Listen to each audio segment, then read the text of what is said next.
Okay, guitar and vocal from the top, we're rolling picture. You know how hard it is to find a song that has like a story as the central focus so you can have some kind of opening? That's the closest one I could find. Granted, when the VOD goes up, it's going to be cut out, but still. Anyway, good morning, good afternoon, good evening, wherever you're at. It's your old pal, Bros. And welcome to Let's Talk About This. And we're going to talk about Bioware. Why are we talking about Bioware? This is Mass Effect Monday, so it kind of makes sense that we'll be talking about eventually talk about Bioware, that kind of stuff. Just just makes sense. You know? All right, let's go over to the waiting room. And why is that there? You suck. um, hey, Horace, how you doing, buddy? It's the thing is, we're gonna start at the beginning. If those who aren't aware of who Bioware is, we've been living underneath a fucking rock, to be honest with you. Hey, I also got the doggy there for everybody. Uh, Obviously, uh, Bioware is a triple A game company. They make video games, most notably RPG games. RPG games are typically story driven. They're not really in at the very beginning of basically, well, bluntly, at the beginning of video games, uh, RPGs weren't really heavy into game mechanics as far as combat and that kind of stuff. It was more focused on the story. While combat mechanics were important, a lot of it like followed the Japanese RPGs where it was turn based, but slowly it has become more along the lines of the player has control over all the whole party, directing them, and they're the main character. They're controlling. They can do whatever they want. So now the genre is known as an action RPG, which is kind of what Bioware made their bread and butter on. But the really big hit that most people will recognize as like the first RPG that, or the first game that got Bioware notice is Star Wars Knights of the Old Republic, where it put Bioware on the map. You know, it's the story and the RPG elements in that game kind of set the tone of how Bioware was going to be like going forward. Most important in that thing, uh, just beyond the whole Star Wars element of it, to be honest with you, was how good the story was and the replayability of that game. That was something that was Bioware was known for. How often you can replay their games and it would feel like a different game every single time.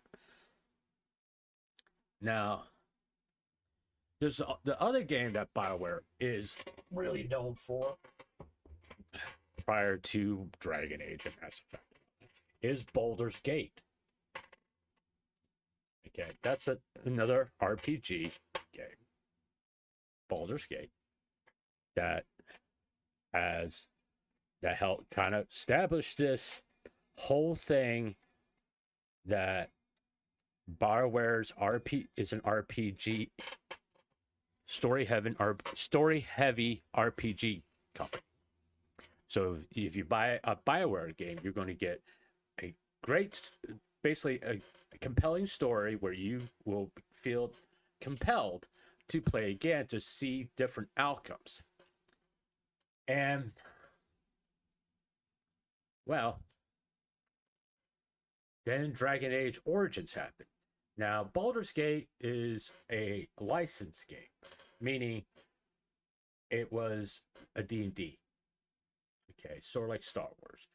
Yeah, Baldur's Gate is actually like it's a licensed game. It's not a in-house IP game. Dragon Age was an in-house IP game where it's all the story, the concept, all came from Bioware itself. It was 100% original.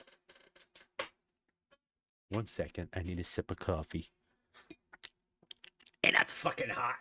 Um, so, and it was a massive success that really got people saying that BioWare was setting the standard for RPGs. Right? Then, prior to Mass Effect 2, Mass Effect, while there was a little controversy about if you could see half a woman's ass and side boob, that got people for some reason upset. When you I hate to tell you, in the 90s, you could have seen the full cheeks of a fat man's ass on TV. Take in the fucking children. Now you got people swearing on TV and all that stuff now, so it's kind of like fucking ridiculous. But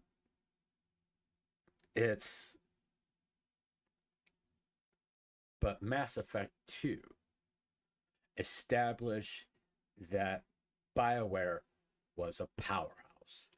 It became known as, well, the Empire Strikes Back of video games. It set the standard for the genre that everybody kind of has to meet up to. If a sci-fi game like the Expanse game, where it's being compared to the Mass Effect game, Mass Effect 2 game, not Mass Effect as the whole series, just Mass Effect 2, because it set the standard. Then something happened. Okay. Dragon Age 2 came out. It was rushed. All right. It was freely. EA owns that one.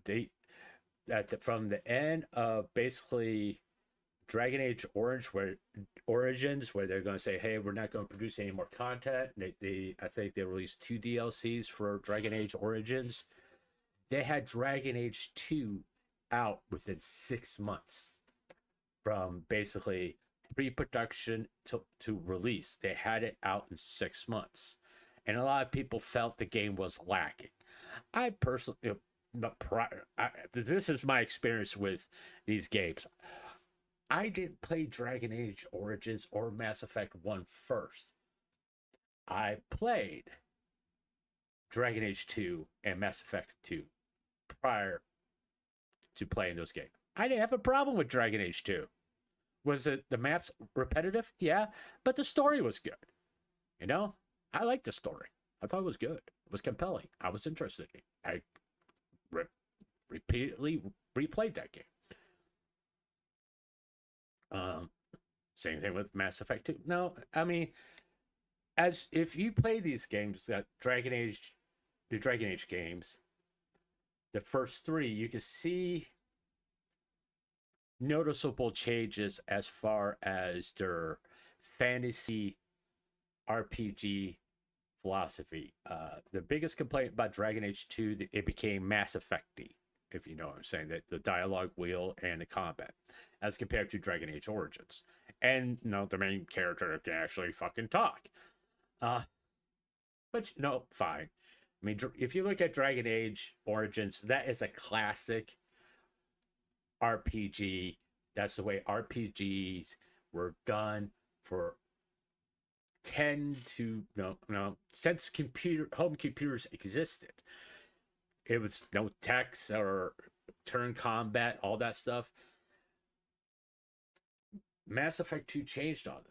It showed what people wanted, and they applied those philosophies to the Dragon Age games. So, well, what happened? Well, the first crack in BioWare's armor was Mass Effect 3. The ending, specifically, of Mass Effect 3 where they say they weren't going to do something and they did it. So they said they weren't going to do an ABC choice, but at the end of Mass Effect 3, it turned out it was an ABC choice.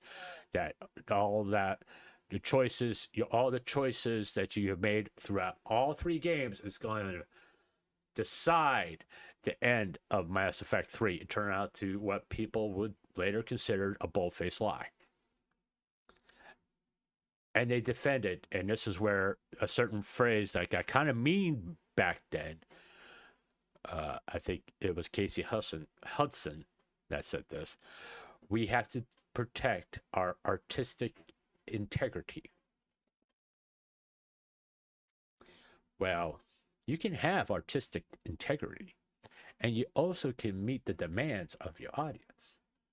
There was such hype and such buildup for Mass Effect, and basically you went back on your word.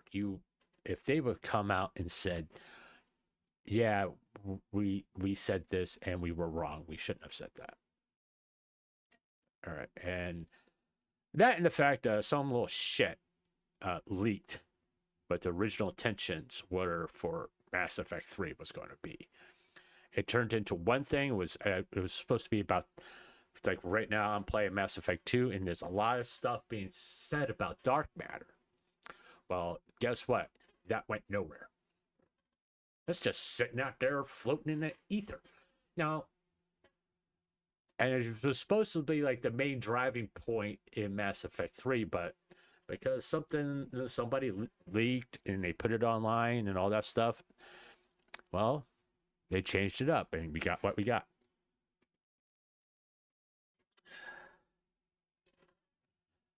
And then there was, at that time, people saw that as a stumble. The whole game was Mass Effect 3 a bad game? No.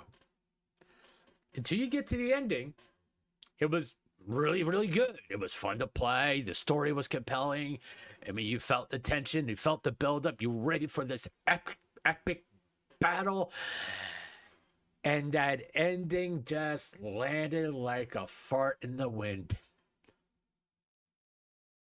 There was no real epic battle at the end that Shepard against the Reapers. You didn't really feel that satisfying conclusion. You know, there was no. I mean, there was a lot of epic space battles. I mean, everything built up really good for this epic conclusion, and then you get to the actually end of that game. You went, well, I didn't go out in really a blaze of glory. I didn't go out feeling like all the hours I played Mass Effect were worth it. My choices didn't matter. This is all the complaints back then. So that was a stumble. Then I think the next game, and during this time between Mass Effect 1 and Mass Effect 2, EA bought Bioware. Bioware Mass Effect 1 was an Xbox exclusive. Okay, but Bioware was like an independent studio.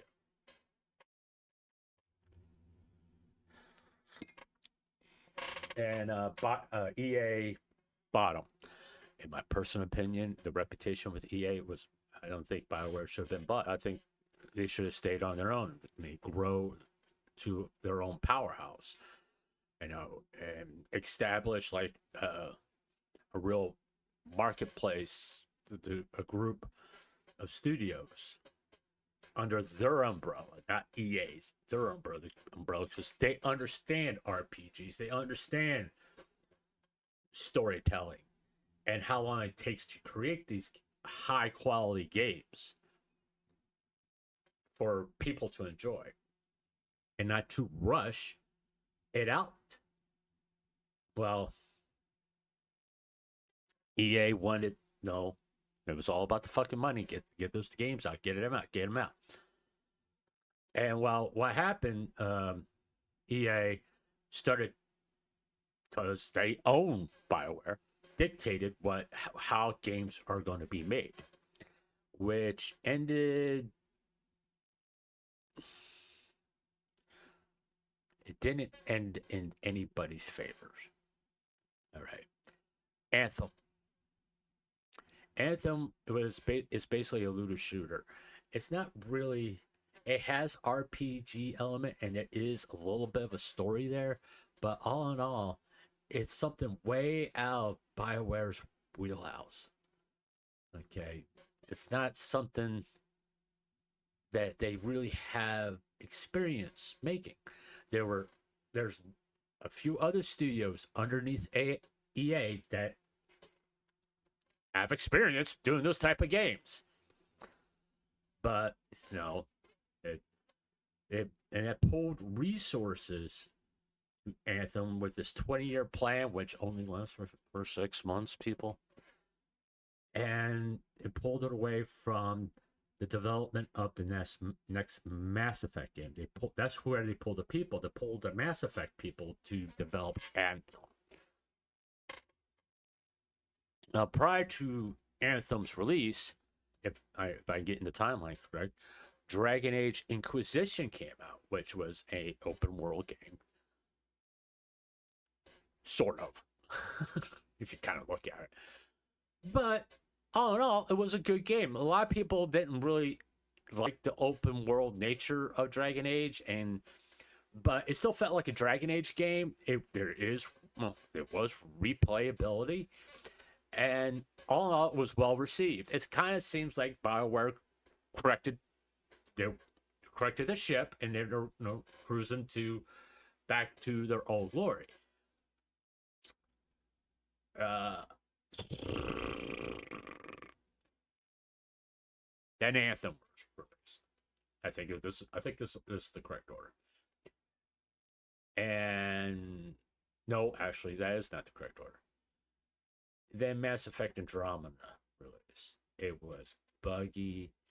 The story was subpar.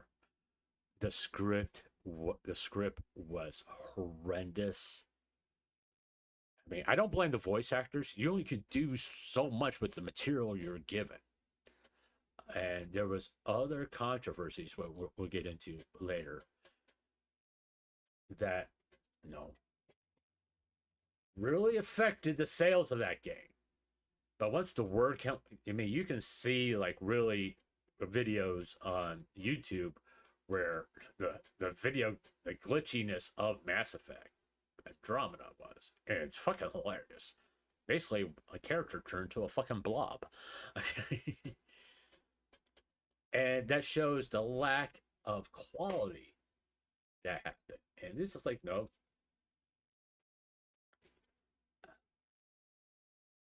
What happened? All these controversies that came up. Uh, I mean, I have talked about Mass Effect 3 ending, Dragon Age 2 rush development, Mass Effect Andromeda, the game was plagued by technical issues and poor animations at launch, which damaged the reputation of the franchise. We'll get to Dragon Age Film go here. But Anthem came out, and while people like the sense of being an Iron Man, but it's also the fact that it was woefully out of balance. And it was out of balance in favor of the developer compared to the player, where the loot was repetitive, and overall, you play it a few times, you get frustrated, and you drop it, and you move on to something that you actually enjoy playing. And that's kind of why the game got shut down. And I'll talk more into why this. There's been multiple stances of Bioware doing something I consider what's really affecting the studio a lot. And during this time, okay, everybody kind of like going, okay, what's going on with Bioware? Why why everything is going downhill? Well, they lost a lot of key people. All right, the original owners of Bioware went to work for EA. I think they were with EA 2 years after Bioware was purchased by EA, and they left EA, and I think they went and create their own company. A lot of key writers and developers left EA. And I think they were the people that working on the new Expanse game, by the way, that's being compared to Mass Effect 2. And I wonder why it feels like a Mass Effect game. Uh, you got people from Mass Effect working on it, and the quality's up there. At least from what we can tell so far. Um, and I mean, Mass Effect Andromeda was developed not even by the B team. These people were like C tier team developers. All right, and they also brought people from Feminist Frequency to consult on the game, which turned out to be a big fucking mistake. They were more interested about social issues than making a entertaining game. All right. And then we finally get to Dragon Age Veilguard. Now, I've said numerous times, you slap Dragon Age or Mass Effect in your title, you have a bar that you need to reach or get close to it. Mass Effect Andromeda and Dragon Age didn't even come close as far as a company known for storytelling. Number one, and game mechanics. Number two, if they failed in the number one area, the number two area doesn't really matter, because if you're known for telling good stories, and that's what people trust, and if they have problem, they can survive bad game mechanics. I mean, bad combat mechanics. They'll be okay with it because the story's so good. You just learn and deal with it. They get modded to fix it and all that stuff, and it'll be fine. But a bad story is a bad story. If it's not entertaining, if your story RPG is not entertaining, people don't want to buy it. It will get out there.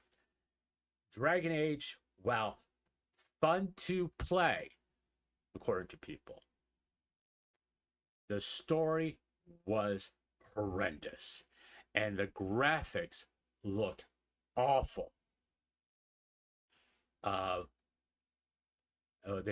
People call it. They look like Pixar characters. Uh, just quickly, let's look at some images from Dragon Age Veilguard. Look at Dragon Age Veilguard images.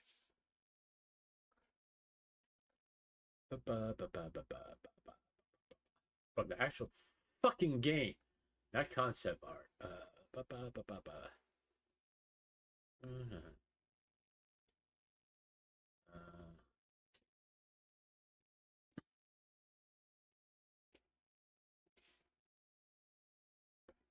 No, not Dreadwolf. Not Veilguard. All right. Now,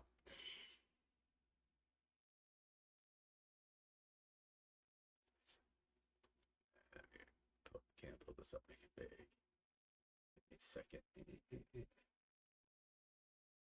No, I don't fucking need. I just want to see the fucking picture, guy. All right, fuck off. But as you can see over here, that those characters don't look anything like any other Dragon Age game. All right, the Cornari had a particular look to them. The ogres were like the better. I mean, the ogres look scary in like Dragon Age Dragon Age Origins, Dragon Age 2. Now they were cutified in Dragon Age Velgard. They didn't look scary at all. You know, they kind of look like, what the fuck happened to this? You know, it's like, what the fuck did you do? And this was in their new, and this was in made within the in-house the EA engine. It's like here, I mean, here's like this is like Bull from Inquisition. I mean, he's a Canary. He has that look. This looks like something out of Pixar. I don't. I know people don't like saying that, but it does. There's such a major shift in art design here. One looks like, hey, this could be coming out of a fantasy novel over here with Bull, but this character over here from Velgard, it looks something from a Pixar movie. It doesn't look like it was a Dragon Age character, to be honest with you. I'm trying to find an ogre. Let me do this. Ogre. Do that.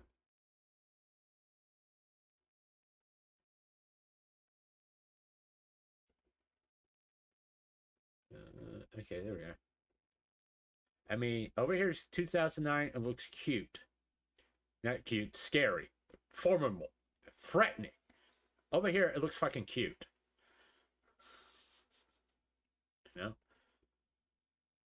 This is not really. I mean, look at that. That's. It doesn't look scary or threatening. It kind of looks comical, to be honest with you. It doesn't really feel like these ogres. I mean, are threatening. I mean, I guess they're trying to go for a creepy vibe, but be honest about it. If we look at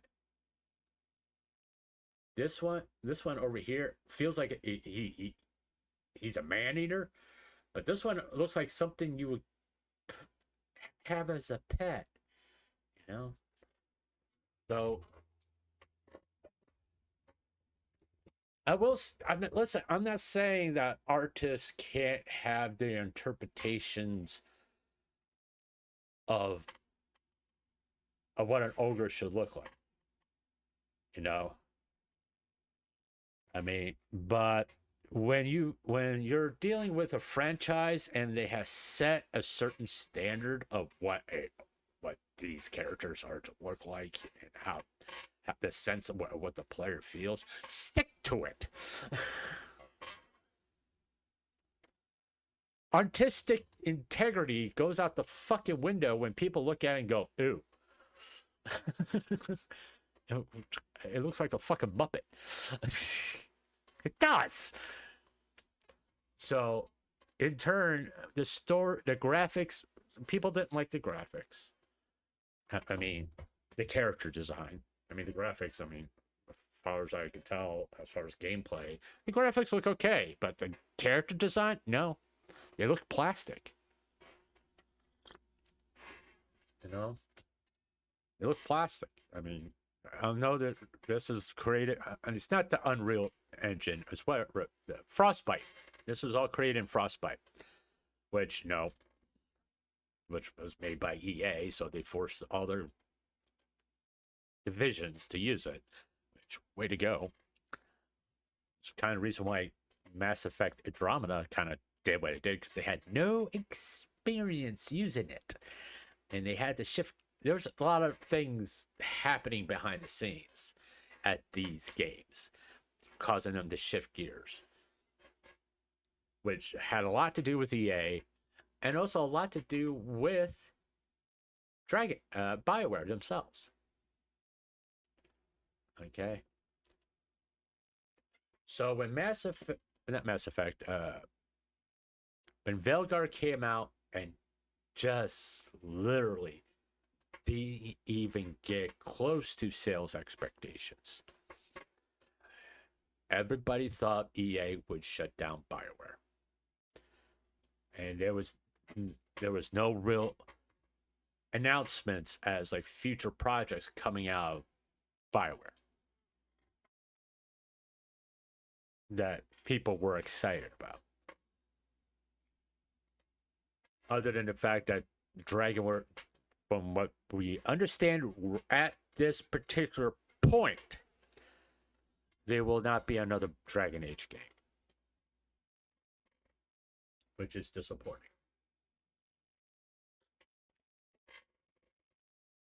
And also, there will be no DLCs for the Dragon Age Dragon Age Felguard, which we'll get into here in a minute. Then Bioware announced Mass Effect 5. And that kind of created a buzz, but also kind of created a sense of dread, because BioWare's reputation is not that good anymore. Now, they brought back Casey Edwards. He kind of was the leader of the Mass Effect team. And he left in the middle towards the end of Mass Effect 3. He bowed out. He kind of just said, fuck it, I'm done. Don't want to deal with this shit no more. They brought him back, and now he's leading the charge for Mass Effect 5. Now, EA has been bought by a Saudi Arabia company and all that stuff. And there was a legitimate concern that Mass Effect 5 wasn't going to get made. But apparently, because they're making a Mass Effect Amazon series, and how they saw how, if it's done correctly, and that, like with Fallout, that can help drive video game sales on older Mass Effect games and the new Mass Effect games. So production is proceeding at this particular point, which can always change in the future, of Mass Effect 5. What were some of the big mistakes BioWare made? One, the Mass Effect 3 ending was a big fucking mistake. I think even Casey Edwards would admit at this particular juncture, yeah, it was a mistake. We didn't live up to the expectations of what our fans wanted for that game. Not saying that you should do what the fans want, but at least try to meet their expectations and not do door 1, door 2, door 3. They wanted the game to feel epic. They want the ending to feel like, yeah, my choice, it mattered what I did way back in Mass Effect 1. You didn't get that sense as a player. No. Yeah, you still get to choose the ending, but, that's the problem. No matter what choices you made, you got all three options. But no, instead of that, why don't you say, oh, if you didn't go down this route, that option's now available. No?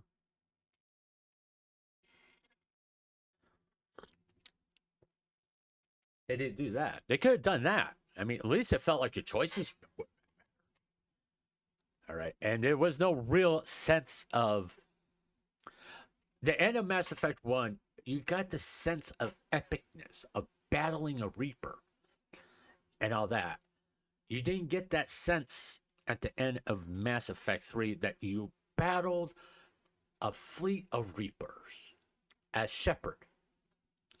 You got the sense of, okay, I just made the galaxy cherry red, blueberry blue, and apple green. I made the galaxy. I'm choosing different colors of Fruit Loops for the galaxy.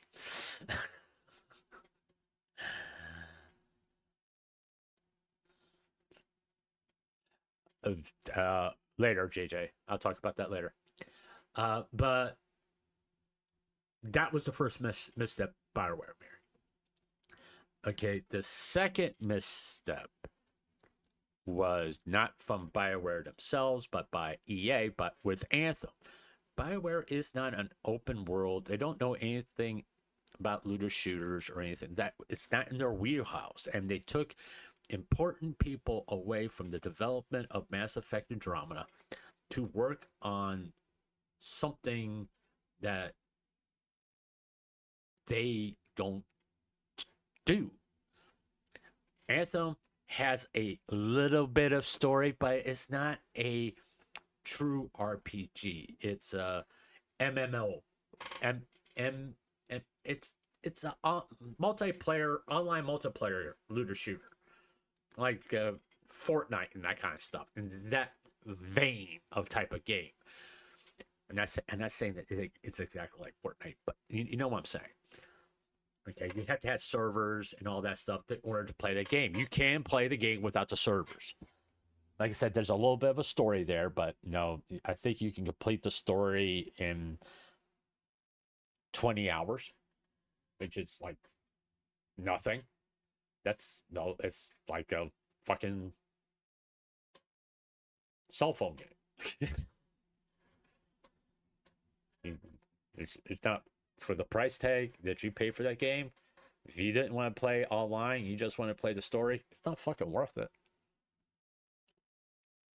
And you had to buy the fucking Game Pass from EA to put to do servers if to get like I think priority access to servers. So the other back to Mass Effect 3. The other misstep they made, which really pissed a lot of people off, including myself, there is what they called military points or something like that that it will determine the ending of if you get the secret ending in Mass Effect 3. And one of the requirements that you had to play the multiplayer. I don't do that. I don't participate in multiplayer horde shooter stuff. I'm not interested in that. I don't buy Mass Effect, Dragon Age, a RPG game to play online multiplayer horde combat things. It's like, and they made a requirement, also like a requirement to download a app. You know, like, dude,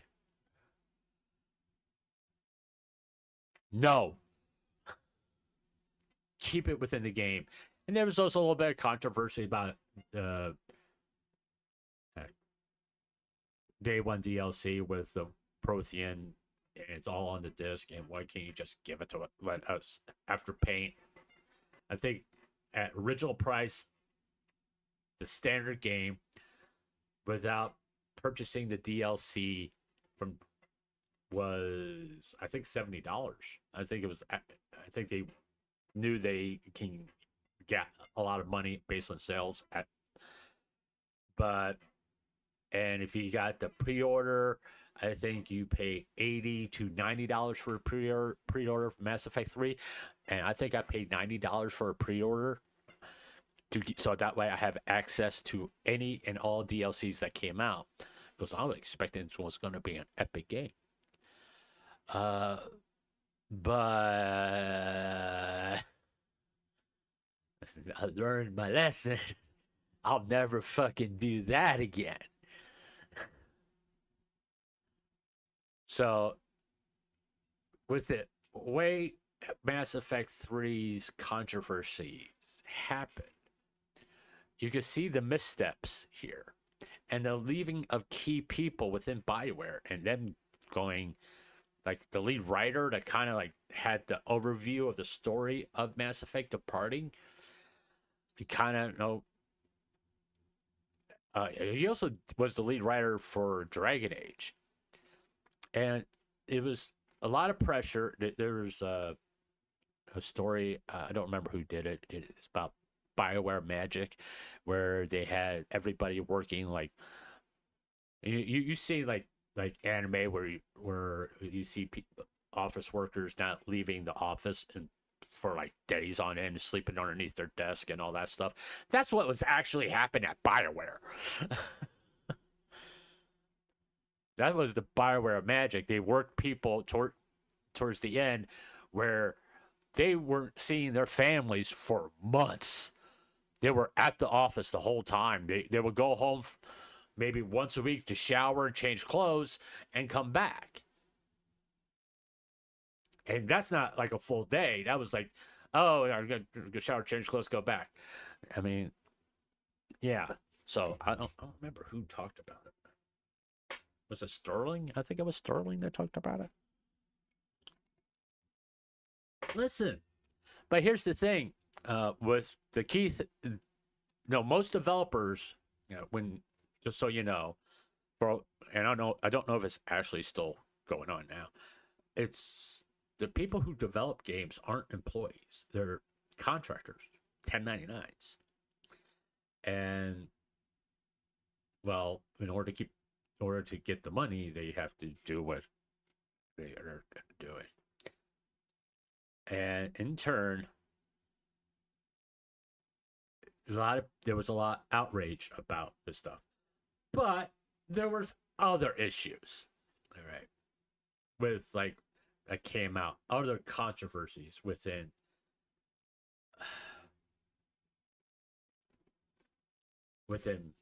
Bioware. This guy was a developer on Mass Effect Andromeda. And he posted that picture, right? You see there with the coffee cup that says "White Tears" on social media. He says, "I hope, if I remember correctly, I think I can pull. Yeah, I think I can do this. Can I pull this up? Uh,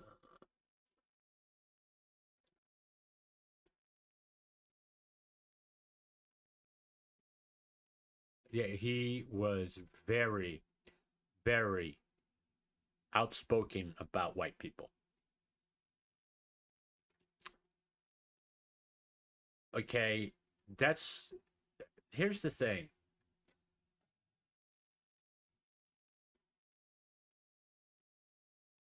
Here's the thing.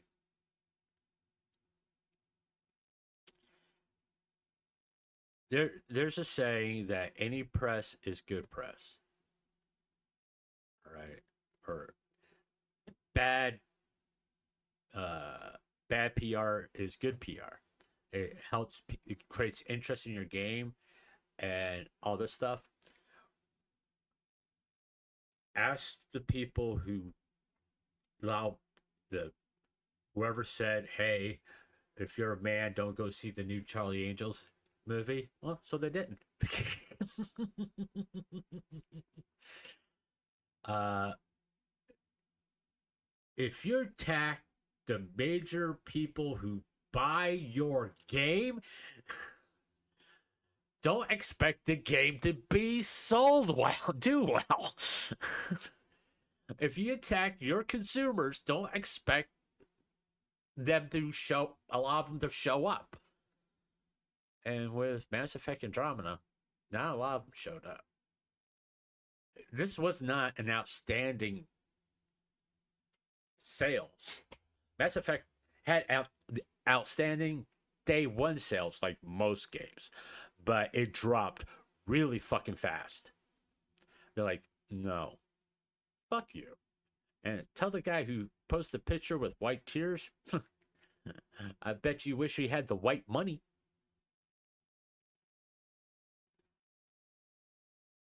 You know?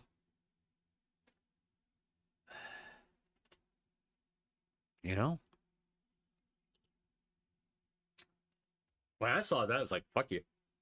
I'll wait till the fucker goes on sale before I buy. I'm not paying. Well, granted, I wasn't going to pay full price for her after Mass Effect 3, but I was so happy that after all the shit that came out about how horrible that game was. I mean, all the glitches and stuff. I'm like, from what I believe there's a few people say on day one it was practically unplayable, but how bad it glitched and how like the goofy visual graphics, which is kind of what he's in charge of. Maybe you should stop being on terminally on Twitter and do your fucking job.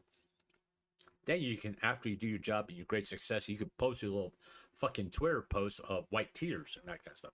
No, which earn it. You know, earn it. Okay. I mean, this is just no stupid. You don't do that to your customers. You just don't. You know, you're a fucking game. You make video games. If you want to get into the political sphere, um, then get into politics and get out of game development. And that's true with anybody within the entertainment sphere.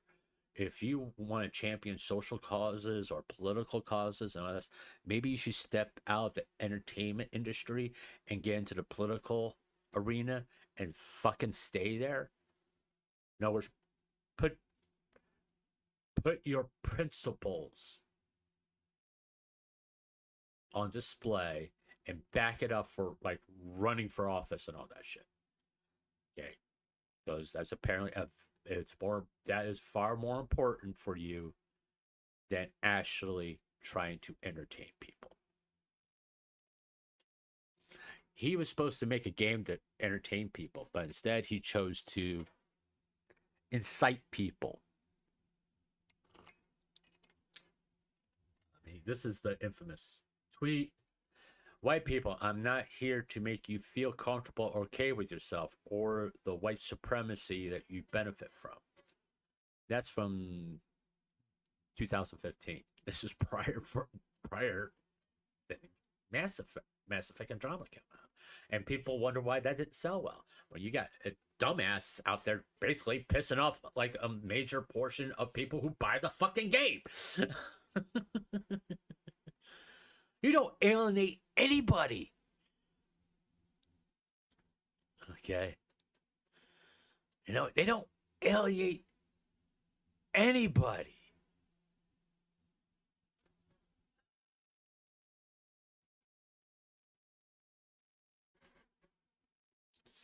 And like this is like all the controversies that Bioware has found themselves.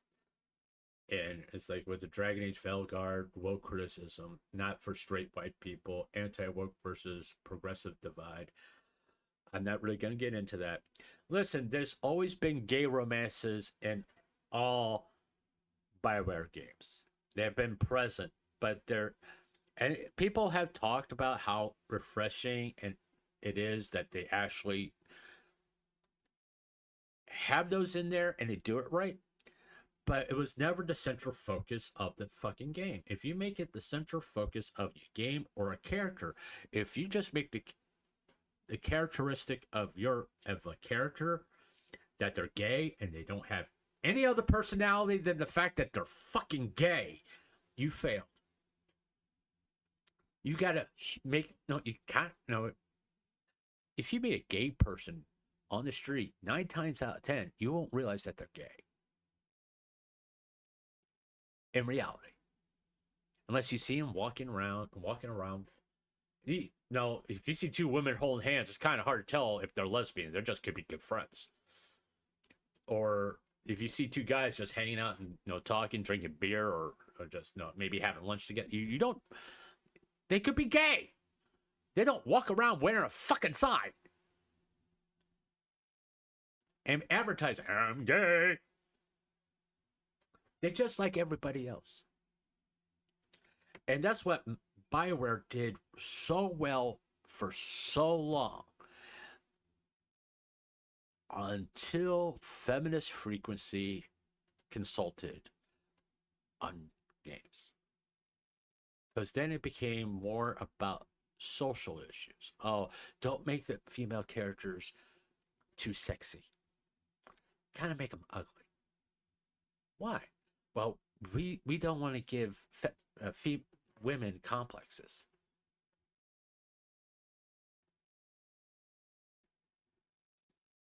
No, I'm just going to be honest here, and I don't mean this in a disrespectful way. Not a lot of women were buying video games back then. It was mostly a male market. And it kind of still is a male market. As far as like action RPG games or action games in general, it's mostly geared to men. So maybe making a female sexy is a good idea. You can still have all this other stuff that get. I mean, Bioware was doing fine. They didn't need to bring a consultant in. What they needed to do was not go in EA to just let Bioware do their thing, do what they're good at, and they would be making money. But EA is just a fucking moron. And Bioware, no, needs to take responsibility for the shortfalls. Okay, here's the thing. Anthem, Mass Effect Andromeda,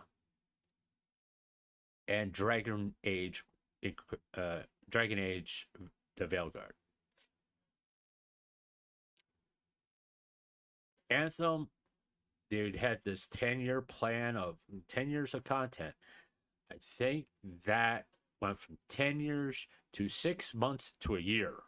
And they started shutting down servers, and they came up with the announcement, we're not going to do anything more with Anthem. Okay. Mass Effect Andromeda, there was supposed to be DLCs. The most notable one was about the Quarian arc and what happened on there. And because the sales were so low and the game was so poorly received, instead of trying to fix it and make it compelling for people to purchase it, Bioware just gave up. They quit. And with Dragon Age Veilguard, they did the same thing. They were supposed to be DLC and all this stuff, but they just fucking gave up and walked away. Well, that doesn't endear you to people. Okay, CD Projekt Red could have walked away from Cyberpunk and just left it as it is. They didn't have to do all. I mean, 5 years of patches. 5 years of patches, plus Phantom Liberty DLC. And they didn't make people pay an exuberant price for that, by the way. They knew they fucked up. And they hold themselves accountable. EA knows they fucked up, or else they would have been hemorrhaging money. No, if these, I'll be honest, if I was the Saudis and I bought EA, I would be looking to sell Bioware to another company.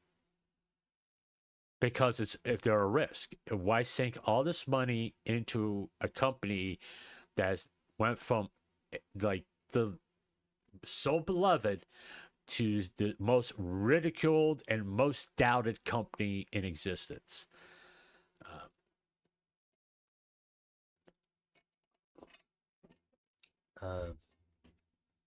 I will look to sell it to somebody like Microsoft or Sony or Nintendo or the original owners. Offer them, go to them, make an offer to them, and say, "Hey, you want Bioware back? We'll distribute your games, but we're not going to tell you what the fuck to do anymore. It's just you're off and you own it. We have no control about deadlines or any of that stuff. It's all on you. You're 100% control of the company."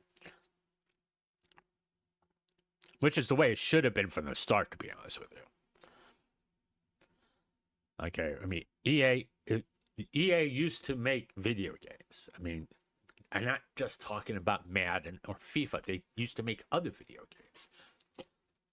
I mean, I remember playing Infiltrator, which was made by EA. It was a helicopter espionage game, it was actually pretty good. I enjoyed it, but it was also fucking glitchy as hell. That should have told me something when I saw the EA logo. You get to a certain point and the fucking game died. This was it was on a PC too. This was not a console one. But it's one of those things.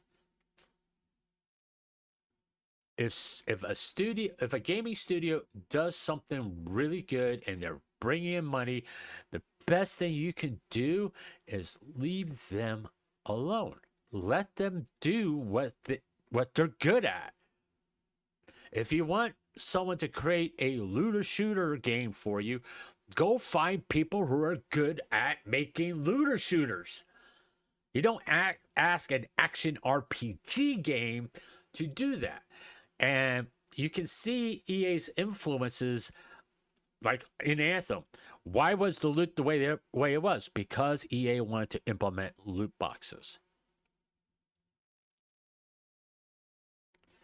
Why was Anthem not Anthem? Why was Andromeda, other than the fact it was created by the C team, kind of like ramping up to DLCs, also possible cosmetics? Well, that's EA. Not the DLC. I don't mind DLC, by the way. I don't mind DLC. I think, no, great. If you're going to give me more content and make it worth my time to play it. No, don't make a DLC that's only 5 fucking hours long. I mean, give me like half a game. I mean, Phantom Liberty is a very good example of this. Phantom Liberty can actually be its own fucking game. But I think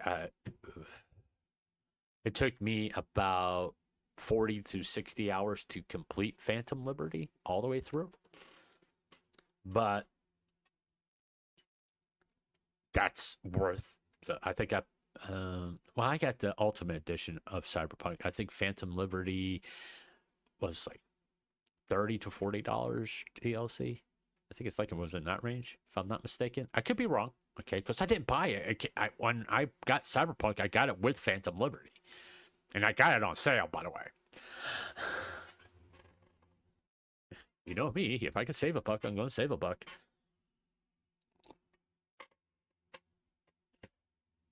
So, but the EA has gotten a really, really bad reputation for the loot boxes, trying to squeeze every little penny out of people who buy their games, especially FIFA and their sports games, and they're getting into some serious fucking trouble, which is why, because they got slammed hard by the European Union because they considered loot boxes gambling. And I think there was even one story where a guy literally spent all his money on FIFA loot boxes and destroyed his family, wiped out their savings and all that stuff. I think the estimate was like he dropped anywhere from $100,000 to $500,000 on loot boxes for FIFA. I mean, goddamn. And he probably still didn't get the player that he wanted.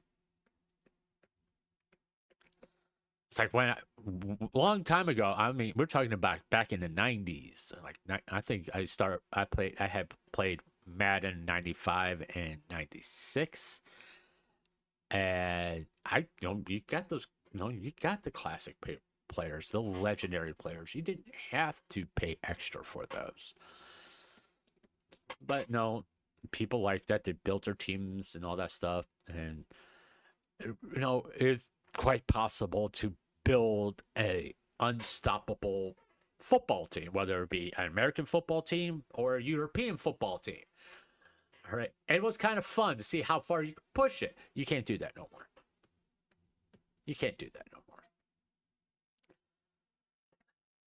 Because, one thing EA is very good at doing is to suck the fun out of video games.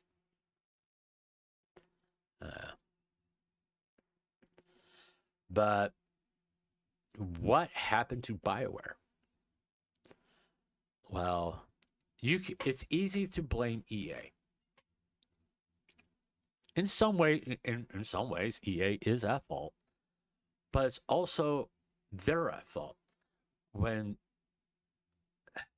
I'll be honest, when EA says, "Hey, you need to use Frostbite for your next Mass Effect game," I would have said no. We're already in production. We already got assets created and all that stuff for the Unreal Engine. We'll use Frostbite on the next one when we can learn how to use it. But they didn't have a fucking spine. Yeah, people could have gotten fired, but at least they had taken a stand and showed they cared about the quality of the game they were producing. I think that's the kind of reason why Casey Edwards was left, and a lot of key people at Bioware left. It's because they're like, you don't care about quality of the games. You just care about making games that basically were produced by fucking McDonald's. Fast, easy, cheap to make, and sold for 10 times the price it was to make that fucking video game. With subpar people actually working on it. I swear, I mean, I'll be honest, Mass Effect, the drama kind of looked like it was made by a bunch of high school students with very limited game production experience. What would it take to correct the course for EA? Not EA, because EA is pretty much, I think, almost to the point of being non existent to be. I mean, they're just a label now. They're not really actually a fucking company. For Bioware, to correct the course on Bioware, what they need to do for Mass Effect 5. One, they have to go back to telling high quality stories. Make the story like the most important thing and make it feel like an actual Mass Effect story. Andromeda didn't feel like a Mass Effect story. I mean, to be honest, what does Andromeda felt like? Star Trek. One of the more boring episodes of the 1960s Star Trek, to be honest with you. But it felt like Star Trek. Okay. Listen, Mass Effect Andromeda is fun. The combat is fun and all that stuff. And when I get to playing to Mass Effect Andromeda, dear God, I play Mass Effect Andromeda. I'll explain what a lot of issues I have with that game. But Mass Effect 5 needs to feel like a Mass Effect game. Don't give everybody all the fucking bionic powers, or all the classes and every stuff. Keep it to how the original was, as far as your infiltrator, you're a soldier, or you're a engineer, all that. Just keep it like that, because it really does affect how you play the game and your enjoyment of playing said game. You just don't like, here, take all of it. That's just fucking stupid. I cheat at Mass Effect. I can give myself everything, but I don't, because it's fucking boring. Hell, I mean, I'm playing Mass Effect 2, and I've cheated, but I did in such a way. I have died, I think, 7 times playing Mass Effect 2 while cheating to give myself full stats. I still fucking died. Mass Effect Andromeda is someone that's cheating and developed the game. That's what they wanted in the Mass Effect series. I want to have everything. So when I'm developing Mass Effect Andromeda, you're going to have everything. Mass Effect 5 can't do that. It just got it. No, get back to your roots. There got to be some kind of strategy involved. I mean, Mass Effect games don't really have like strategy as far as like deploying your party. You can, okay, you can like position your people to create crossfires and that stuff. But all in all, It was not the focus of the gameplay. The focus was always the player. If your party die, you use Meta Gel and you heal and you back up and you're going pew pew pew.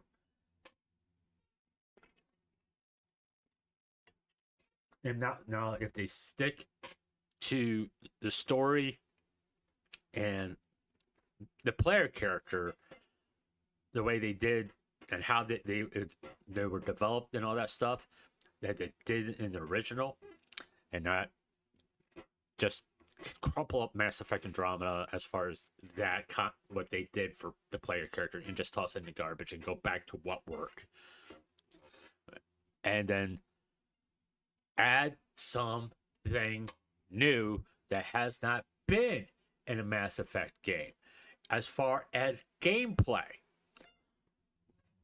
Why not give some space battles?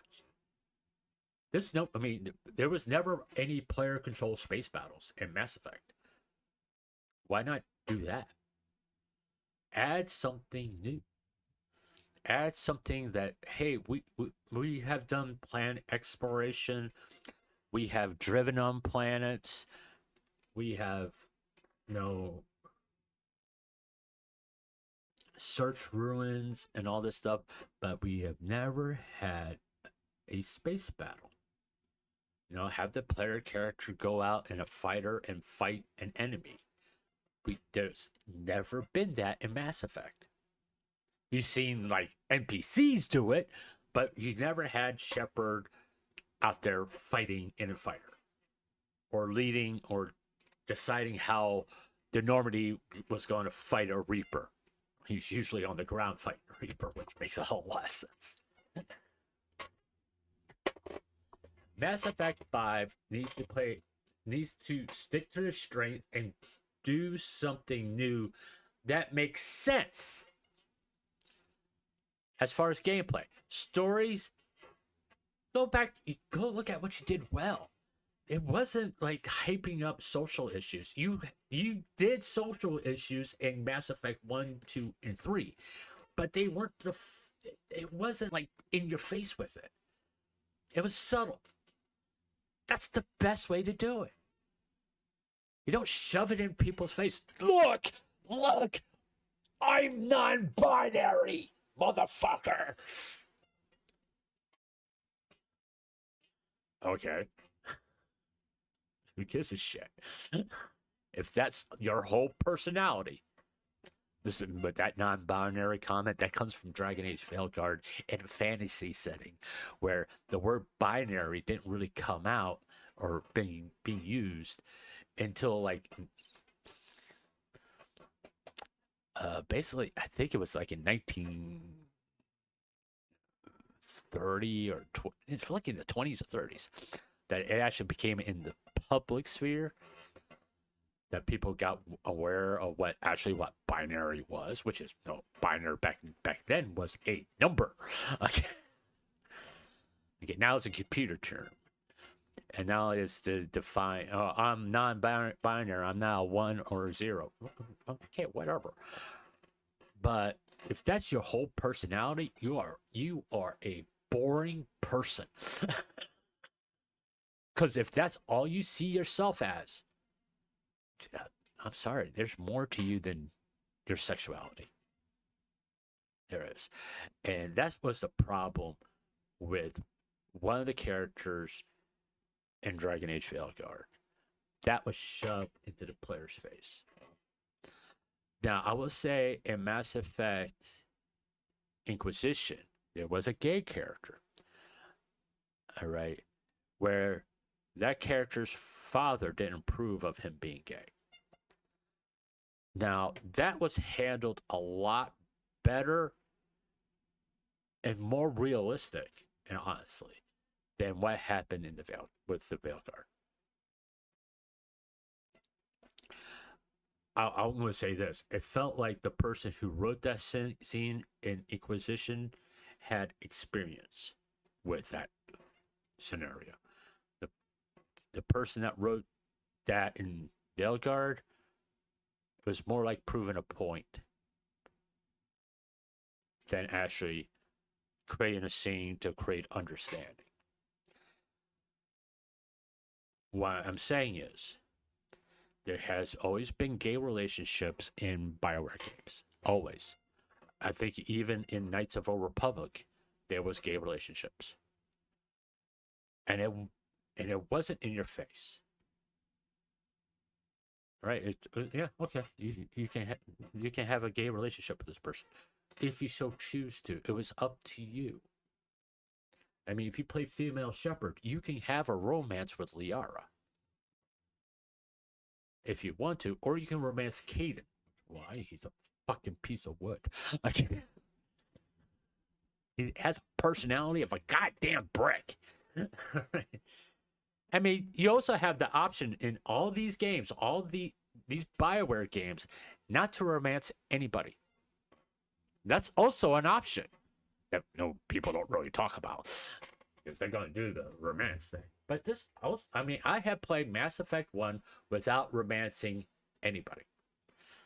Because I wanted to romance people in Mass Effect 2. You know?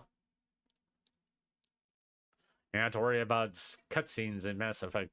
I literally played Mass Effect 1 and 2 without romancing anybody and finally romanced somebody in Mass Effect 3.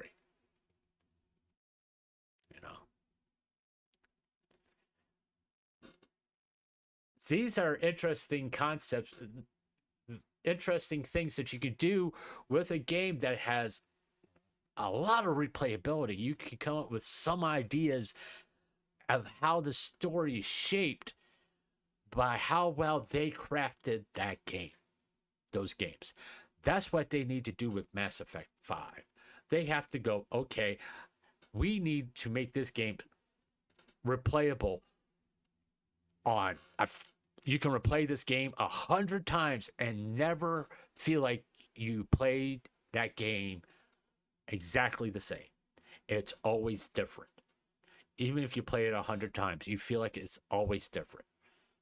You know, that's where BioWare has failed recently, because if the story's not good enough to make the people care about playing it again just to see what new aspects of it, if the story is that bad, you don't have no replayability. The story has to get the people immersed in it and care about these characters. A lot of people, a lot of reviews say they only liked one character. They didn't care if everybody else died, including the main character.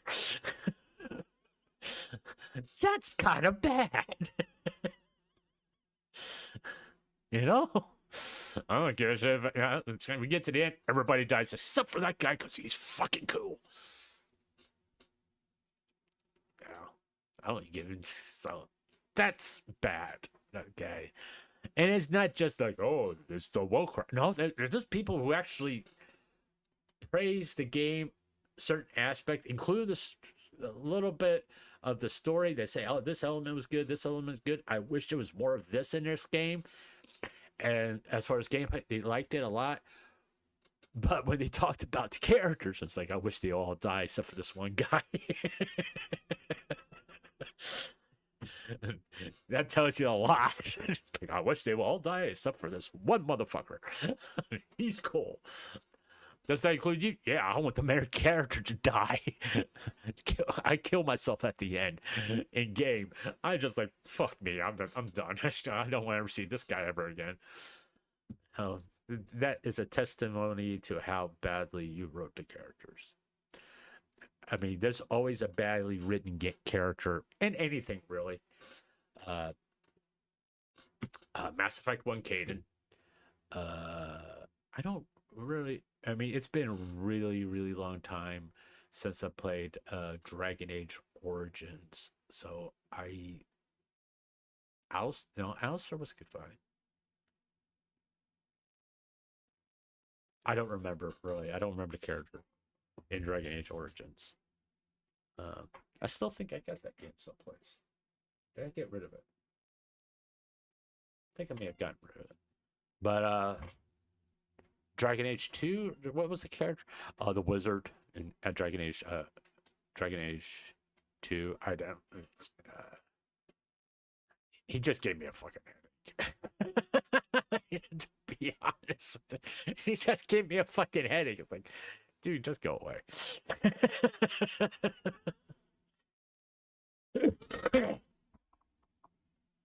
um, Mass Effect 2.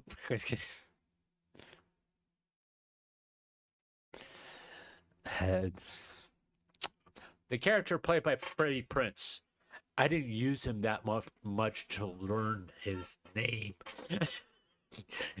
Because I'd rather he would have been just a fucking Krogan. Velgard, not Velgard, Inquisition.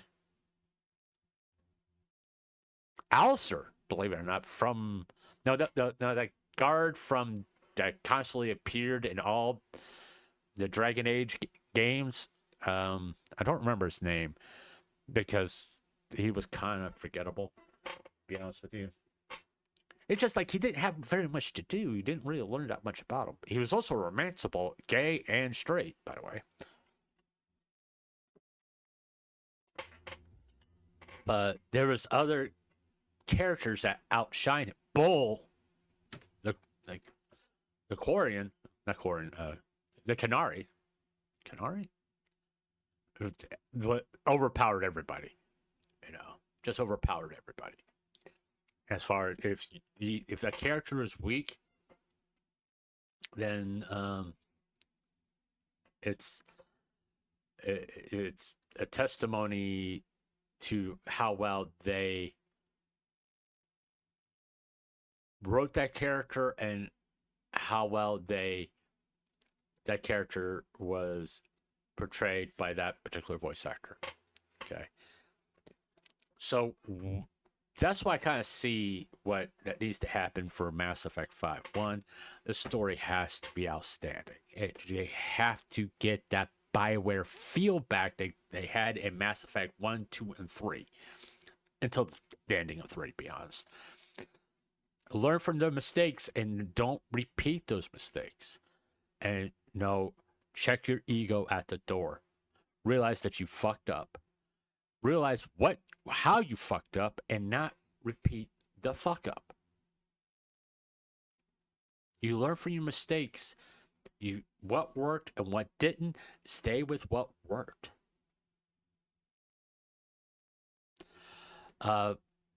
Then you got to add something new and within the gameplay, not in the fucking story. As far as we got to add this element of social issues. And no, don't do that. I mean, you can, but you got to do it subtle. Don't take a fucking sledgehammer to the player's face with it. Be subtle. Remember, your story, the main objective of your story is to create one, entertainment, and be immersive. And you never want to do something to take the player out of that mindset because that creates replayability. Add something new to the gameplay, like be able to control your ship in a space battle, or like have like a fighter that you go out there and you fight the enemy in space, because that has never been done in a Mass Effect game. Have a different mode. Do not fucking have the Mako as transportation on a fucking planet. Okay. Dear God, that is so fucking painful. But just different modes of transportation. Add a certain type of gameplay that hasn't been in a Mass Effect game, like space battles, that kind of stuff. It would be fun. I mean, you don't necessarily have to have a fighter. You can have like a gunnery position on your main ship that you are sitting there using it to fight the fighters and all that stuff. I mean, add an element that hasn't been in a Mass Effect game. That's what I think they need to do to earn some trust back when someone sees that Bioware name on a game. Okay, and even if Mass Effect 5 is a major hit and it sells a lot of units, they need to remember, this is the important lesson here. That doesn't mean you earn people's trust back yet. One, after how many failures and how many times you quit on a title and not live up to what you promised, and you see what CD Projekt Red did? I mean, CD Projekt Red, basically, after release of Cyberpunk, people's opinion of CD Projekt Red was kind of where Bioware was. Now that was getting there, the people were like going, "Oh fuck, this is another Bioware." And CD Projekt Red stepped up. When they first offered refunds for the game because they knew they disappointed their customers, and they said, "We'll give you refunds." They didn't argue with it. And then they stepped up and say, "We're going to make it right." And they did. And now they're once again beloved. People trust CD Projekt Red is going to do a good job. That's what Bioware has to do. And it's not going to just be with one game. If, like I said, if they do hit everything right in Mass Effect 5, they get a little bit of trust back, but that little bit of trust can go away if they fuck up again. Problem is, if they fuck up with Mass Effect 5, I'm pretty sure it's over for Bioware. They got people will give them this opportunity to show that they can correct this shit, clean up their shit and do it right and meet the expectation that people have for a Mass Effect title. Or they're just done. They're like, we're not going to buy this anymore. If we see Bioware, we're like, not quality. So that's kind of where I see Bioware at this particular point. A lot is riding on Mass Effect 5. And it's a good thing that they're taking their time. You know, it's a good thing they're taking their time. And they're doing a slow build up on interest, which, smart move. But when it gets closer to release, the way the characters look and how the gameplay is presented is going to determine people's feelings about if Bioware, the classic Bioware, is back, or is this the same old stupid ass Bioware that we have dealt with for the last 10 years? That's where we're at with Bioware. So that's it for that segment. We're gonna go to chat here in a second.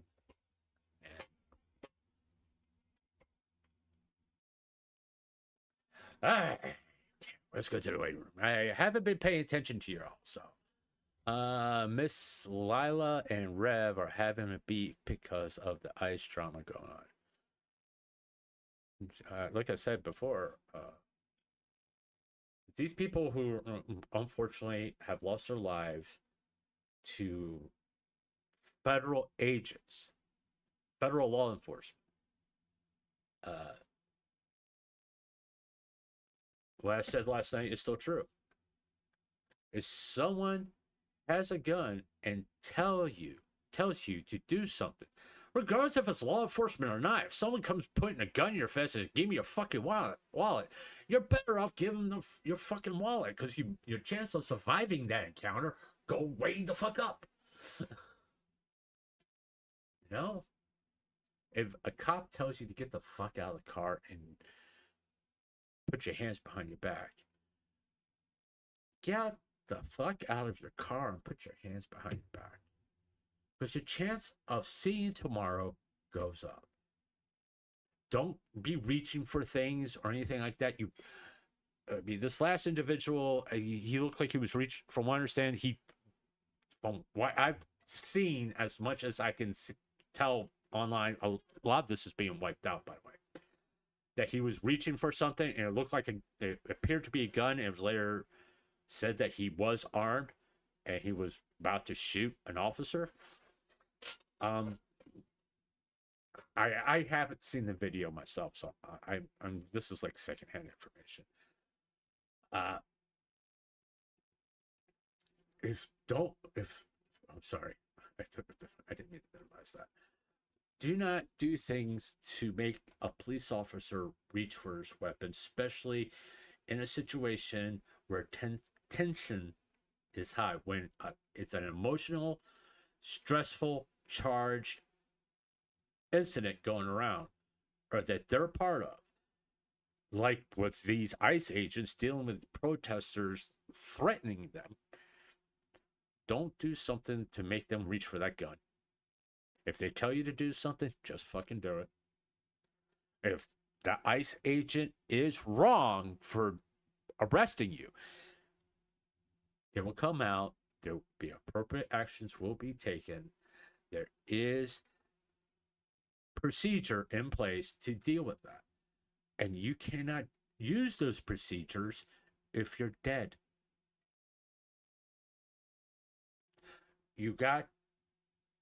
There's a system in place. Whether you trust it or not, neither here and there.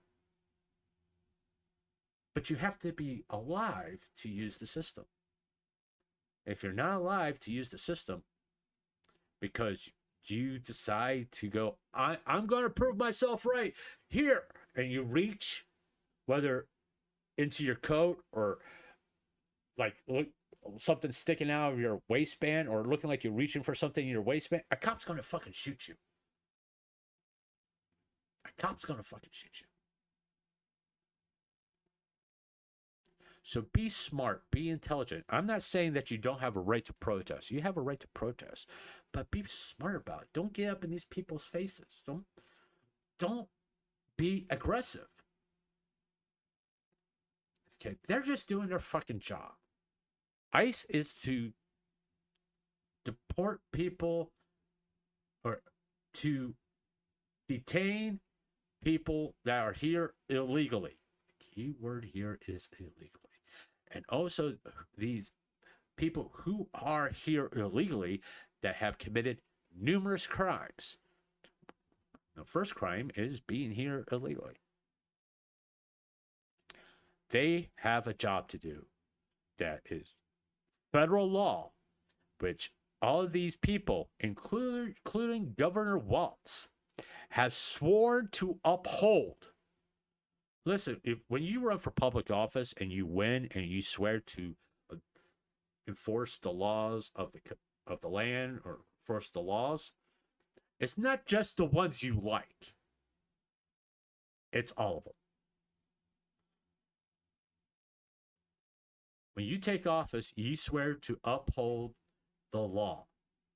And it's those that say, oh, except for this one and this one. That's not what the oath says. It's against the law to enter this country illegally. If you get arrested. Which, once again, try to enter Turkey illegally. See what the fuck happens. You get shot. You're dead. There's no. Raise your hand. Raise your hand. I think the most they go, stop. Boom. Well, you stop. You stopped you. And try to enter a country like Saudi Arabia or any country in the Middle East illegally. They'll fucking shoot you. They don't even say stop. They'll just fucking shoot you. And you're bitching about what ICE is doing. I think you guys need to give some perspective, to be honest with you. You need to get perspective. Well, they're sending them back to their countries and they're going to horrible prisons. Well, maybe they shouldn't break the fucking law in their country, to be honest with you. Maybe they shouldn't broken the laws. Well, they have a right to due process. They did get due process. They were found guilty of being here illegally and they got the fuck out. And if they have committed a crime in this country, and they get deported is because they get deported to a country where back to their country or to that prison. I forget where the prison is because they made an agreement to deal with it. So us taxpayers don't have to deal with it. So that's down ice. The same thing. What's happening with Fallout? Oh yeah, okay, I understand what you're saying. Yeah, what was that? What was that? So, the last Fallout game was poorly received. Was it Fallout 76? Was it that? Was it Fallout 76? It was supposed to be like an open world type thing, and it was just horrible. I don't play Fallout because I don't like the scenario. I mean, I just it doesn't look like my type of game, to be honest. And everybody keeps, oh yeah, this is MMO, this is an RPG. And I'm listen, guys, I just don't like the scenario and the post-apocalyptic world and all that stuff. It doesn't speak to me. Okay, it's like the walking simulator game that everybody talks highly. It's like I really, it doesn't really do anything for me. Okay, I don't know. I mean, I'm tempted to get the sequel because Pekara's in it. Just to get to that part. Pekara!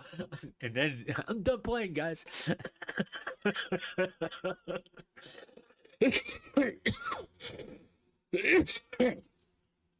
Todd Howard, there's a no. We talked a little bit about Tectone yesterday. Todd Howard has massive allegations against him about some of the stuff that happened in that company or that was put forth by numerous people that basically make what people are saying that Tectone did. Tectone has nothing on Todd Howard on what they said that he did in that company. Nothing. And I'm being very careful with what I say because Todd Howard has been known to sue people for defamation. So I'm being very careful.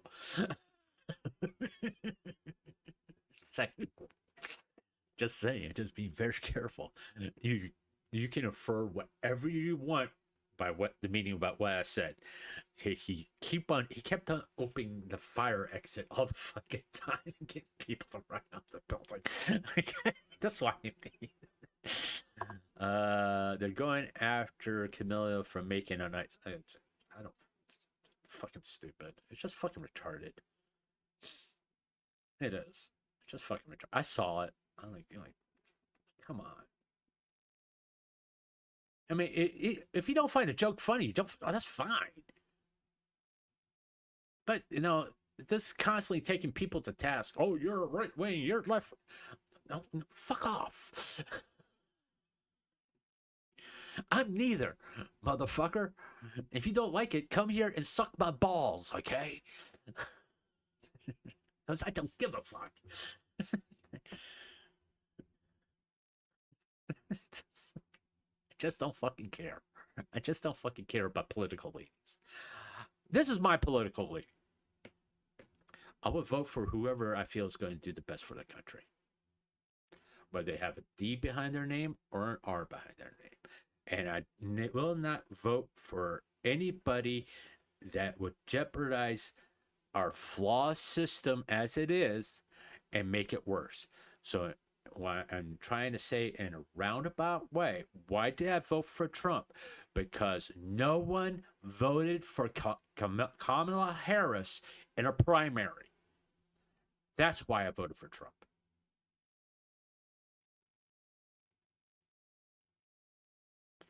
People didn't nominate her for president. No one voted for her nomination. That's why I voted for Trump. Because I don't think any party should have the ability to take who people voted for and say, oh, he's going to lose the election. We're going to make him drop out. We're going to put this person in place. So we're going to probably. No, fuck you. Listen, I didn't like Biden. Okay, I'll freely admit. I think his mental facilities are going woo woo. Yeah, yeah, I do. I do. I did. Okay, that's it. Even if I mean, yeah, Trump was going to win against either. Doesn't matter if Biden kept running or whoever. Trump was going to win because people were fucking sick of what was going on. This is what a lot of people don't understand. Why people like Trump get elected is because people are pissed and tired. They're trying to send you a clear cut message that what you've been doing isn't right. Immigration, the sanctuary cities, where these non-American citizens are eating good and living high on the hog off our hard-earned money, and we have people here that apply for these services and they get told, "Hey, you make too much money." How? What do you mean by that? Oh, you're $200 above poverty, so you can't have access to it. That's actually true. One crisis can make someone fucking homeless if you're lower middle class. On actually lower middle class. One crisis can make you homeless. When you get to the point where you got to choose between if should I have health insurance and I have this condition where I do need to go to see a doctor, or do I buy food? That is where a lot of people are, especially elderly. And yet they are willing to give non-American citizens free health care. They don't pay for shit. There's your free health care, people. It's going to the illegal aliens. They get free housing. And they get money to buy food and money to keep in their pockets so they could buy, you know, toilet paper, toothpaste, clothing, and all this other shit. PlayStations, computers.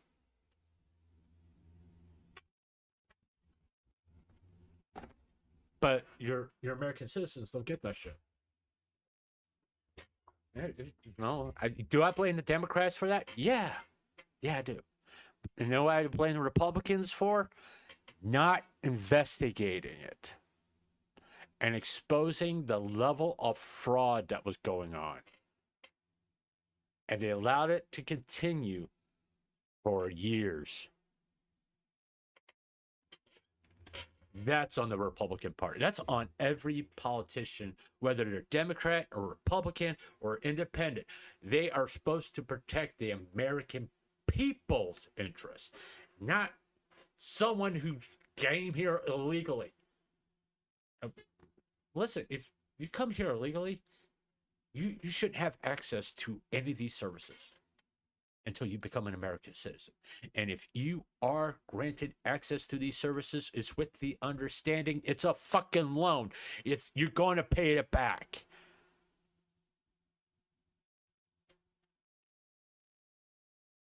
And you have to be an American citizen by this amount of time. If not, you're gone and you're not allowed back in the country until you pay back the money that you used. Because that money belongs to the American people. It doesn't belong to whoever coming from whatever country. It doesn't fucking matter. They come here illegally. No, doesn't fly that way. It should never been that way. Well, you should have empathy for these poor people. You should show us compassion. I do have empathy and compassion for these people. What do you think I want them to come here legally for? So they're protected under American law. So they're not going to be taken advantage of. Why do I want borders secure? The borders to be secure like every other country on the fucking planet, by the way. Well, guess what? It's a lot harder to do illegal things if the border is secured. And I'm not talking about people trying to get into the country and all that stuff. I'm talking about people being trafficked across the border. I'm talking about children being trafficked across the border, both ways, by the way, and having to live with the trauma for the rest of their life. And those are the lucky ones. Most of them die. See, but that's the things that people don't want to talk about. The uncomfortable things, the reality of having a open border. Yeah, I could talk about the drugs and all that stuff. But the reality is, I think there's a statistic out there. Anywhere from 50 to 100 people are trafficked across the American borders. Not just Mexico. We're talking between Mexico and Canada. 100 people a day. That includes children, are trafficked across the American border. So yeah, we need to secure our border because if you add it up, it's like 3 million people a year. I know this is an outrageous number. And it's, oh, he's lying. No, fucking look it up. I may be off, but if you look at the daily amount and you do the math, it's in the millions. But here's the thing. Even if I'm off, way off, one is too many. One is too many.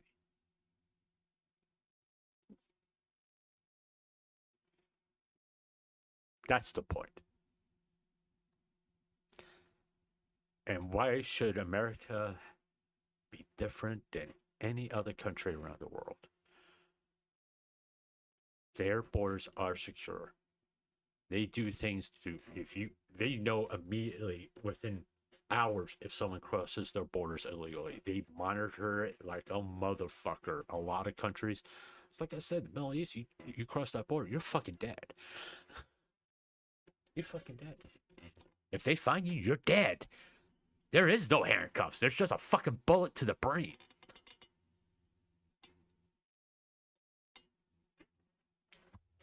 That's reality.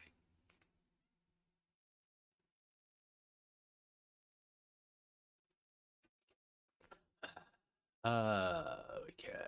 Shiloh got hit with AI YouTube moderation. I don't know. Sucks to be hurt. Lily getting hit with the YouTube AI moderation is probably karma. No.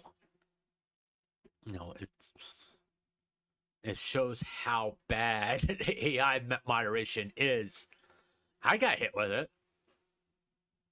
You know, I get hit with it. Like I'll get hit with a soft copyright strike for the song I play at the beginning of the stream because it's a copyright strong song, and I will have to delete it after it gets to the VOD status so I can monetize this video.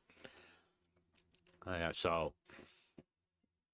and people will wonder what the fuck I was talking about at the beginning of this fucking video.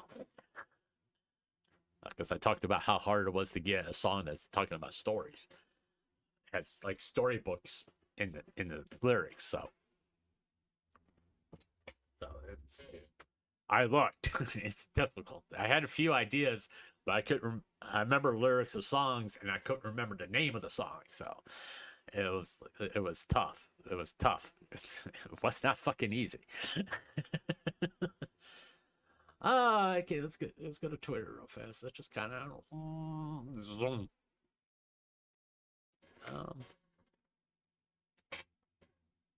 Oh, they're playing Doom Eternal. What the fuck are you doing, Kiara? Okay, Jesus Christ.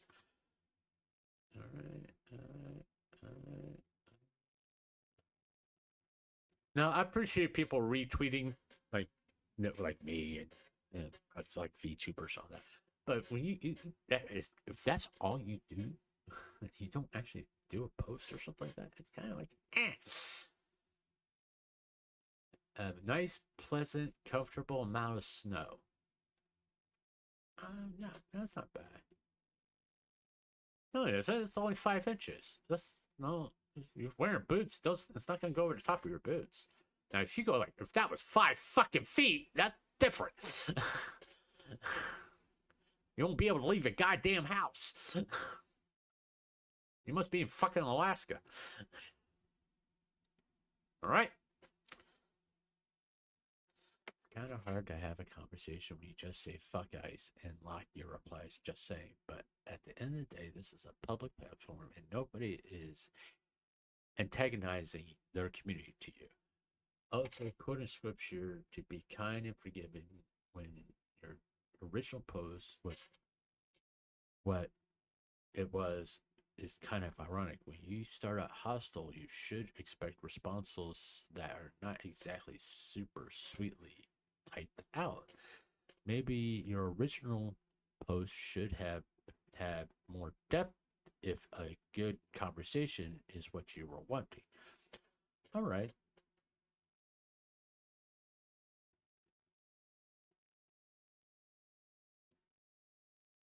Oh, this is the Red Dead shoe thing, apparently. Let's see here. Can't scroll up. LARP says a 1950s VTuber hates current federal agency that is more tame than any law enforcement agency at the time period, including her LARP. Likes all the replies you want. I think you are fully aware of your hypocrisy and baseless virtue ceiling. If you want, then come to me and let's have a conversation. My post wasn't directed to. Who was the post directed to? ICE? How you know Rev is not an ICE agent? Just saying, don't know. They cut to me. My post went and personally done. I don't know what I've done to warrant your targeted reaction about me to your community to the point that I am receiving slurs from your community members. You're a man of faith, correct? I don't have. You don't have to like my opinions, Rev, but you also don't have to antagonize your community against me.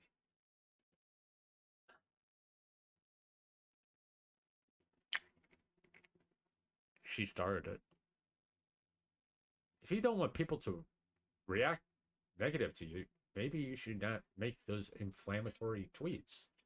Don't say fuck ice. I mean, if that's the whole fucking tweet,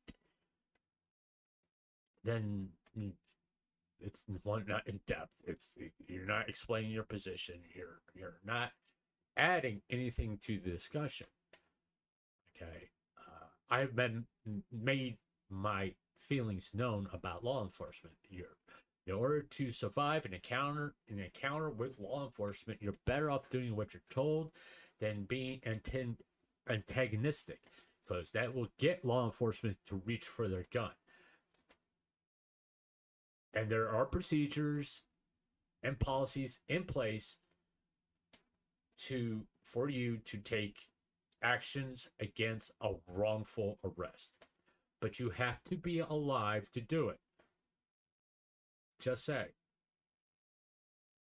And if you're in a high charge situation like ICE officers are, with people throwing stuff at their cars, throwing stuff at them, and being aggressive, the smart thing is to listen to the instructions of the officer.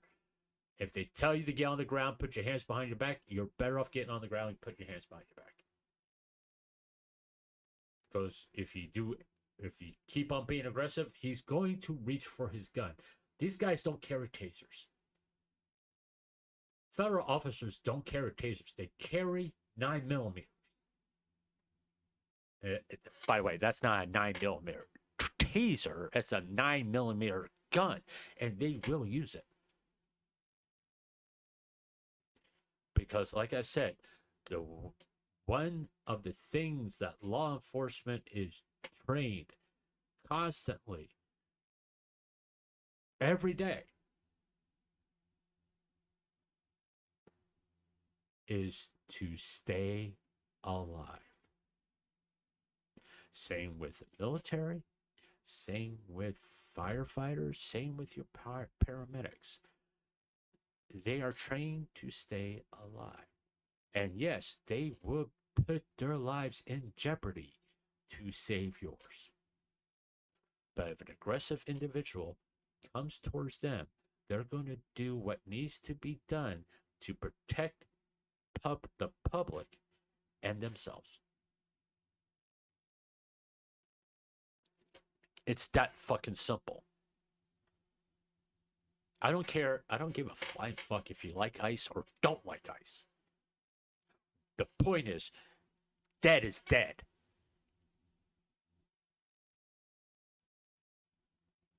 So if these people would just done what the officer told them to do, or not make a movement where just a couple weeks ago it looks like a federal officer was almost going to be run over if he didn't take action, and that is spread and it's in the same fucking town pretty much.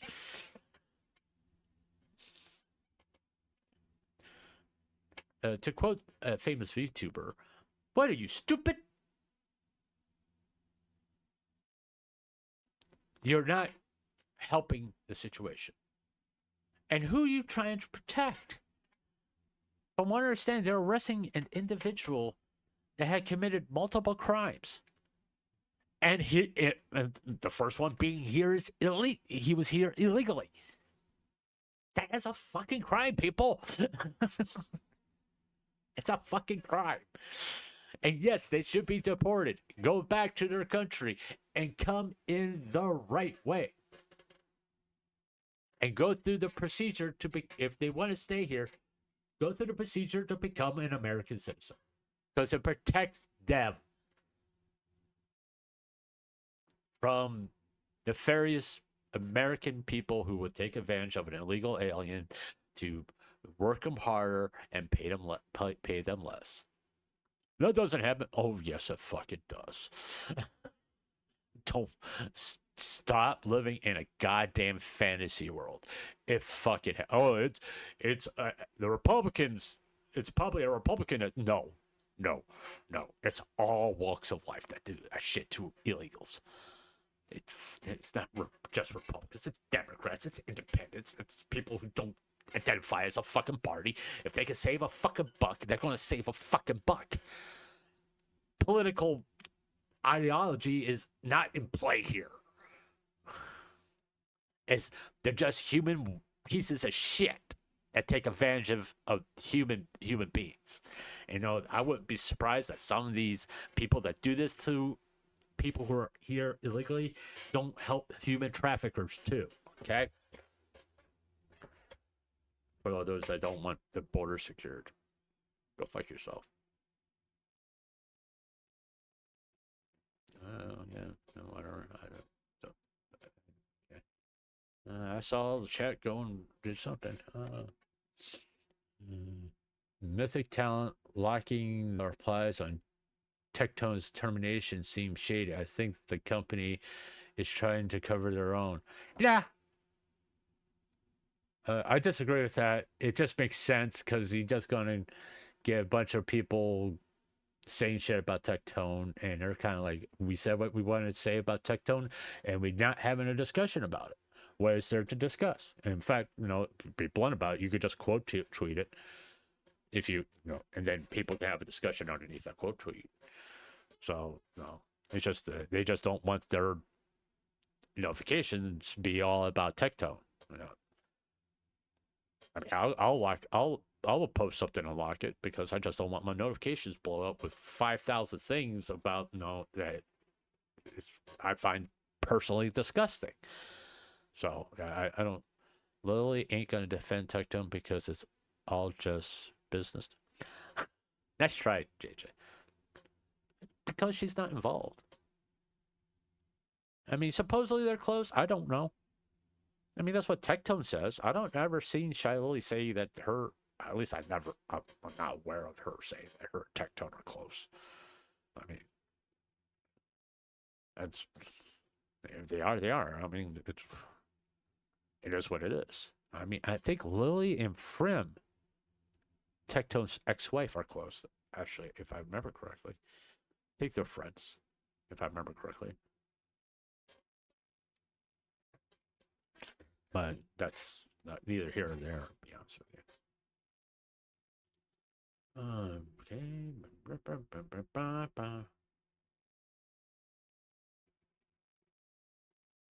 All right. Okay. Okay.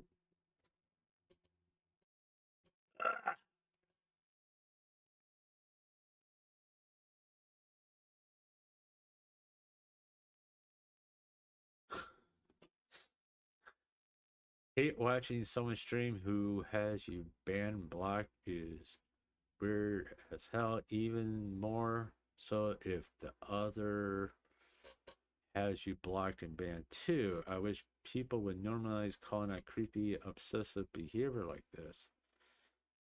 I'm trying to say if I have no idea what the fuck he's talking about.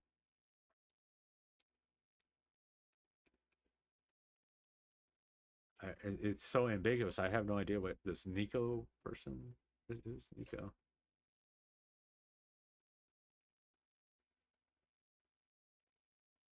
I really don't know who he's talking. Who this person's talking about. Okay, whatever. Uh, no, not like that. That reminds me, I could should take a break from a rice bowl and make.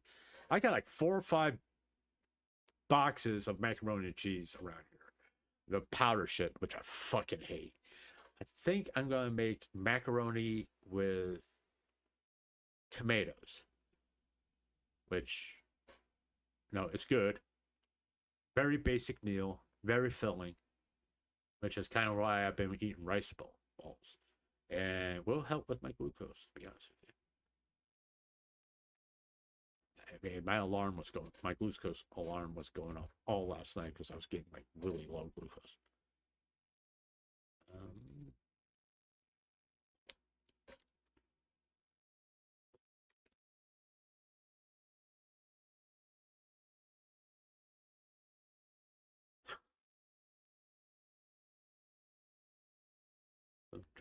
I I used to.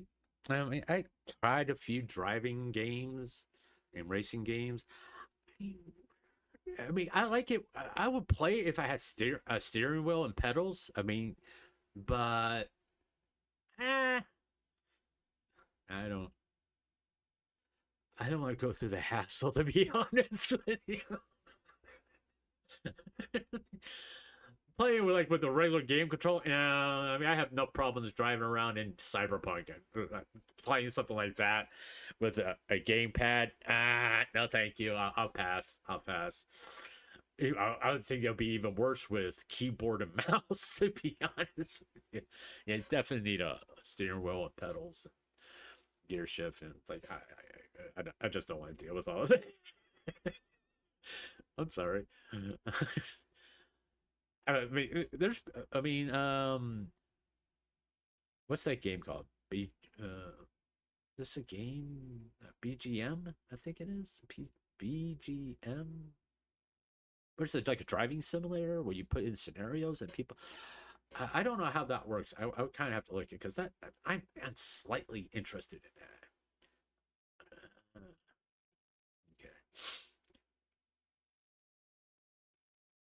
Oh, Sensei Kammer. Oh, cool. Oh, boop. We gotta give that like 2%. Once again, never watched One Piece, nor do I care. Nor am I ever going to, by the way. Never going to watch One Piece. What's the matter that you help? What's going on?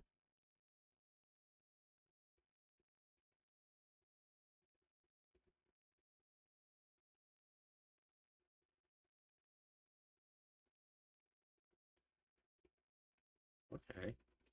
Oh,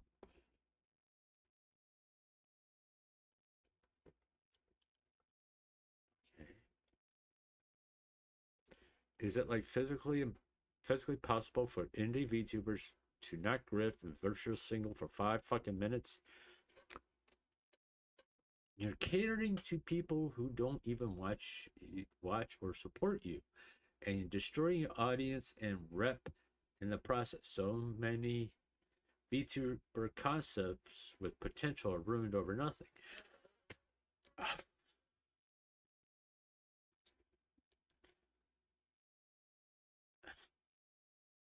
And by the way, I like this person. I enjoy their posts on Twitter. So don't think I'm going after them.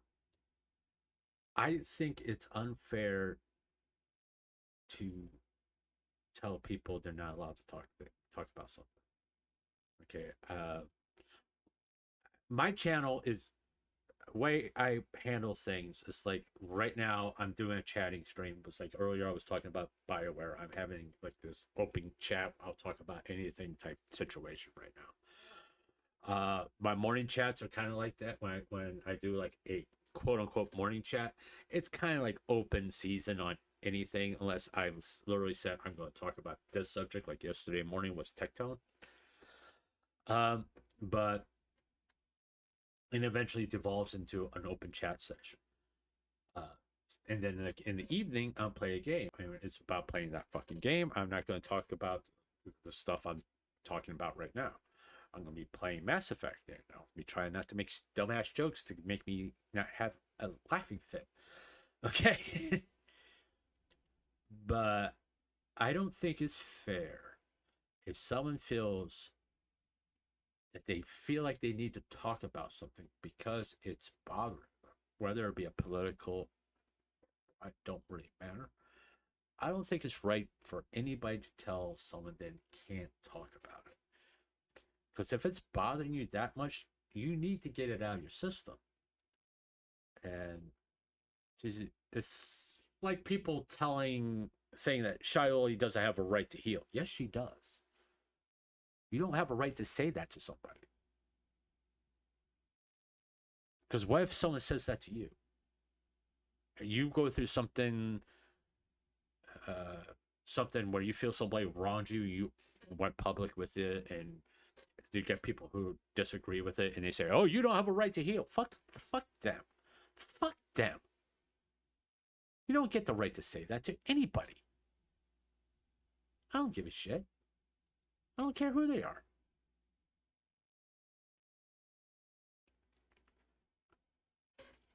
Because healing eventually leads to realization of the situation, and maybe Shiloh may realize that she made a mistake.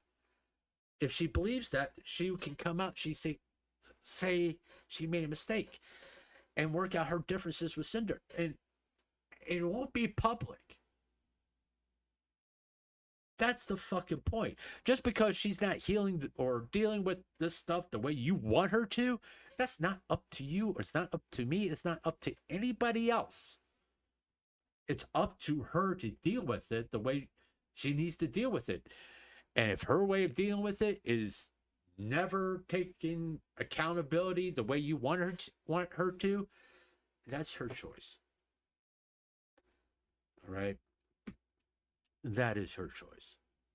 I'm not really defending Shiloh. I want to make that clear. I'm not really defending Shiloh. I'm defending the ability to be human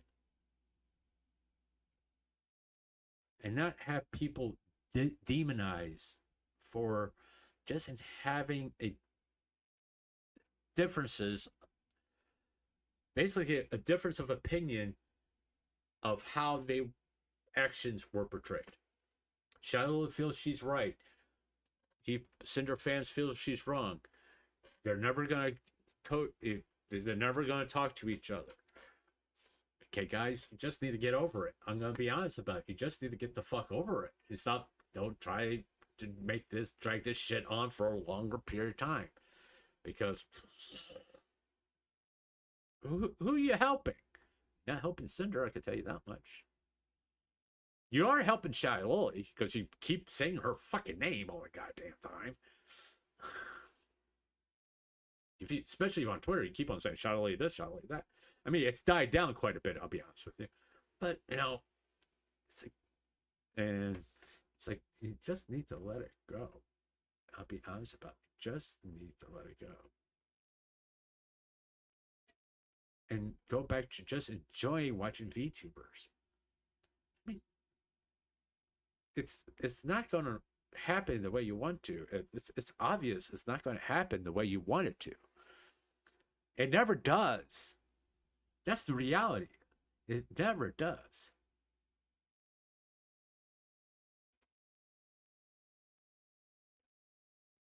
All right.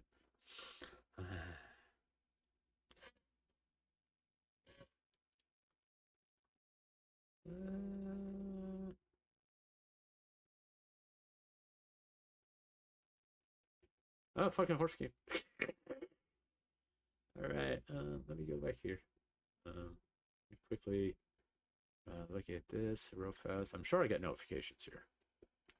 Oh, oh God, big guru on top. Yeah, I get. You know what? I'm gonna be honest with you. The tier list thing, I thought I would get a lot more blowback from that than I have. I got a lot of support with it, which I'm finding very surprising. Very surprising. I am very surprised about how well that video has done and the reaction to it. Because I really thought I would get a lot of pushback on it. So I am very happy of how that one was received. Because I thought for sure it would be like, Shilly went from womp womp to I destroy someone's career because the VTuber artist told me to do it. Let me put it to a different way, JJ. Shelly got manipulated and she's not at fault for what happened. It's not a popular opinion, but it could be more closer to the truth than you think.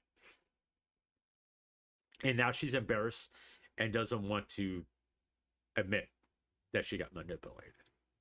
If Natalis goes scorched earth and exposes the whole truth about the situation, the girls who helped her better not use the defense. I was just following orders. If they do, their whole career would be no. If Natalis goes scorched earth, she's going to come out looking like a horrible human being. Because everybody, all the people that got sucked into this, because Natalis manipulated them. And with all the like, oh my God, manipulation. I think it'd be a good idea to be honest with you. Oh, just 3 more days. I'll have no money in 3 more days, hopefully. Okay. No.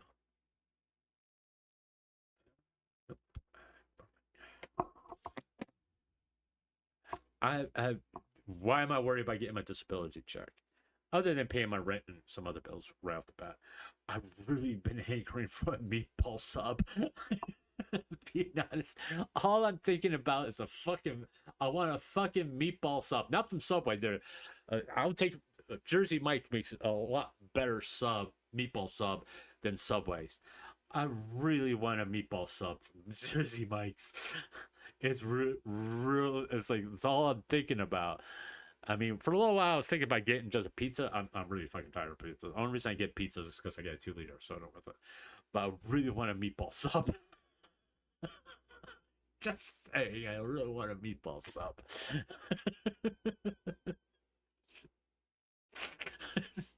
I'm sorry. Yeah, this is like the lean time for me. This is the reason why I'm eating rice bowls, that kind of stuff. I just don't have any money to go grocery shopping or anything like that right now until my check comes in. It happens in every single time at the end of the month. It's just the way it is. There's nothing to do about it. So I just have to live with it. And I'll be fine, and I'll get my meatball sub, and I'll make a big pot, or I plan on making a big pot of beef stew that will last me for a week or two, if not a little bit more, if I'm careful with it. And make like French onion and all that. French onion, not French onion, French dip. I'm sorry, and all that, and I'll be fine. Okay, what I'm trying to do is like say, hey, donate to me. Okay, so the fact I don't even have the fucking link in the description.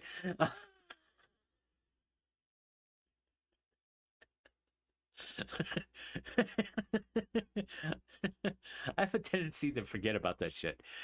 But it's not like, oh, he's having a hard time.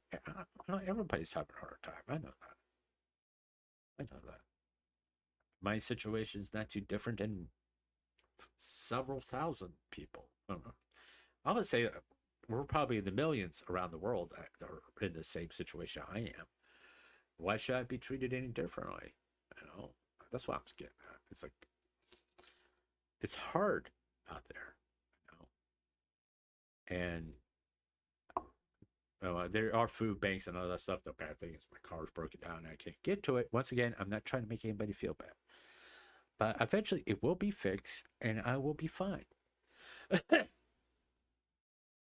know, I will be fine. It's not a big fucking deal. I can be good. It will be good. I mean, on the plus side, because of this financial shortage, I read 5 days without a cigarette. Granted, I got a really bad fucking headache though. And I do get really bad nicotine fits because I haven't put on a nicotine patch, and I just realized that. 1 second.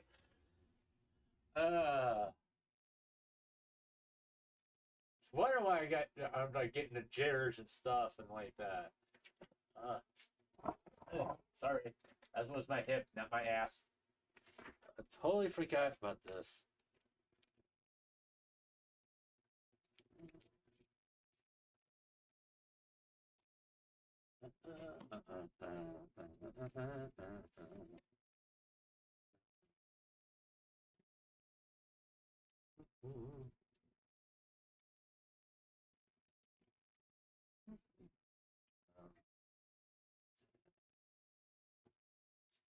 Yeah, get this high enough.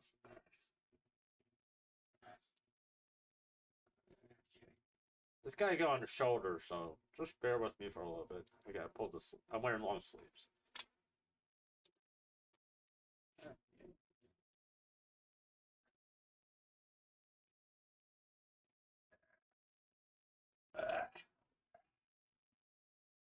Teach me to wear long sleeves. I should wear short sleeves. Okay, I need some slack. Get that done.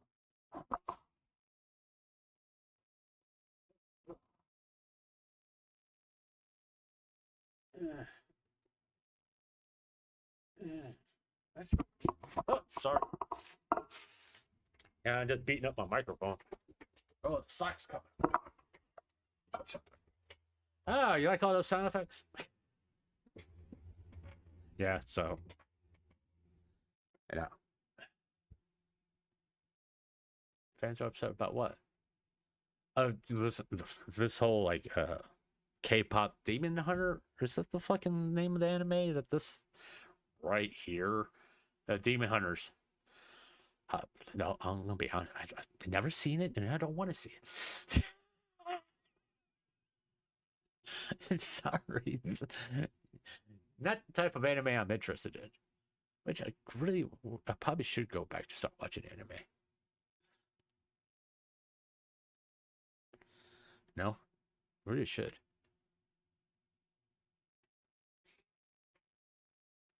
Oh.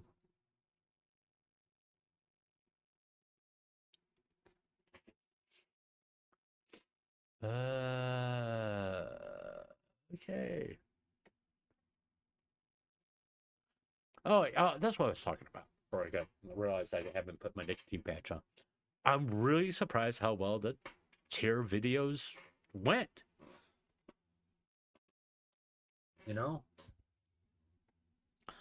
I thought there would be a lot more pushback on it, but I haven't really got any pushback on it. To be honest with you. Let me go to YouTube Studios. I mean, they're not viral status. I just know, it's why did I go down? Oh, maybe my comments about law enforcement. I don't know. It always seems like I gain a subscriber and lose a subscriber, but that's fine. Where are they? Okay, yeah, it's like this one's like 114. It's like I don't know why anybody doesn't like the second one or watching the second one, but it is what it is. But 114 But yeah, I mean, I thought we got a lot more pushback on those, but I'm happy. I really appreciate that. Didn't. I'm not fucking complaining about it, to be honest with you. All right. Yeah, I'm not complaining about it. I'm just kind of surprised I didn't. No. All right. So, all right. Let me get out of this real fast.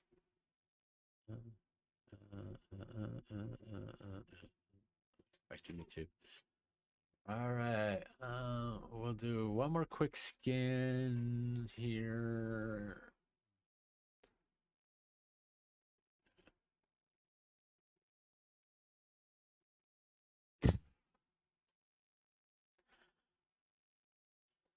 Uh, I can I can't ever delete this video.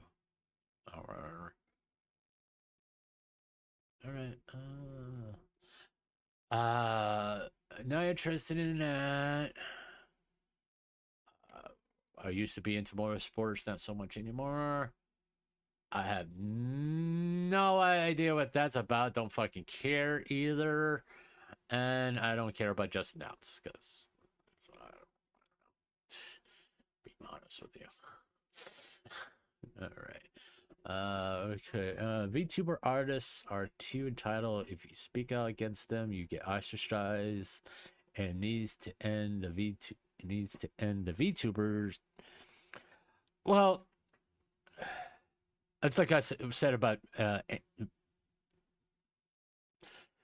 what VTubers need to do is stop giving any artist, or not just artists, by the way, anybody, a large sum of money up front until they can see the final product and approve of it. Now, listen, if I hire someone to create a VTuber model for me, and they say, "Hey, it's gonna be $5,000," I say, "Okay, I can give you $500, 10% down. I'll pay the rest on delivery upon my final approval of it." And as long as you meet the deadlines of the art of when that model is supposed to be finished, I don't have a problem. As long as it is to my specification and in my time frame, I don't have a problem paying that fee.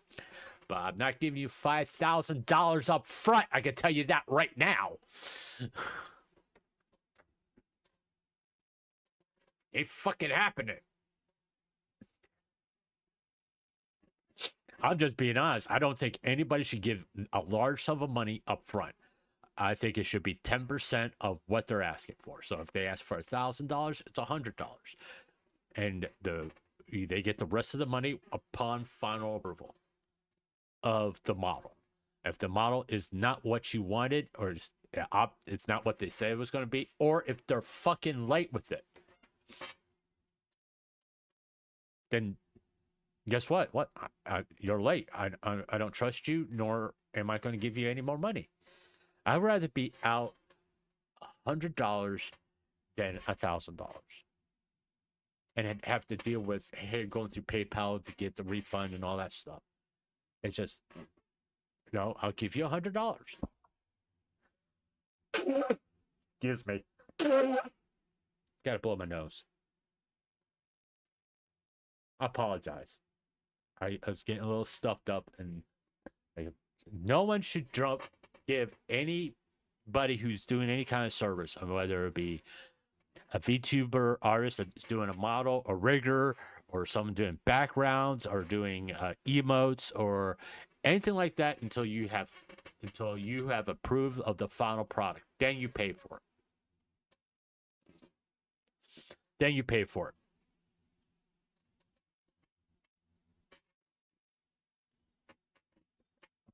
Let me put it to a different way. Okay. You don't pay for a house until after it's done being built and you walk through there and you approve it. You don't buy a car until after you drive it. You don't pay for it first, then take it for a test drive. Which reminds me, I ain't never buying a fucking Nissan again.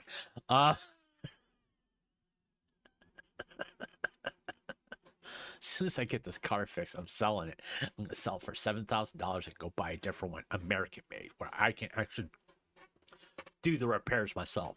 Uh, but as I was saying, uh, this whole idea of I'm an artist, you need to give me the fees up front. Fuck you. Fuck you. I'll give you 10%. And I'm not paying more than $5,000 for a fucking model. And no. And rigging and toggles. That's the total amount I'm willing to pay for that. When if I ever decide to go down that route. I'm not saying I'm going to. I'll never, ever give a large sum of money up front, and I consider $500 a large sum of money. So keep that in mind. You don't get paid until your work is done. Just like everybody else that works for a living. And just because you're an artist, sorry. I'll give you a percentage, but I'm not going to give you the full amount until after I see the final product and I approve it. And it has to be done by a deadline. You don't get to sit there and try to give me the runaround for months on end and having me chase you down going, where's my model? Where's my model? Where's my model? Where's my model? Where's my model? Where's my model? That's not fucking going to happen. It's just not. Where's my model? Well, it's not done yet. I guess you don't want the rest of this fucking money now, do you? No, I guarantee you, artists will start meeting deadlines if that's the way people behave. You know? If the people behave that way from the get go, you wouldn't have $10,000 fees or shit like that. It's like I said, if you're paying an exorbitant amount of money for a model from an artist that is not like hasn't done a fucking anime or a manga art, done a popular manga, or is a well-known, basically an established name in the field of animation, or because if you go to Japan, you get a anime artist or manga artist who has name recognition, you're going to pay more than $10,000. I'm telling you, or you'd be lucky if you could pay just $10,000 for them. No.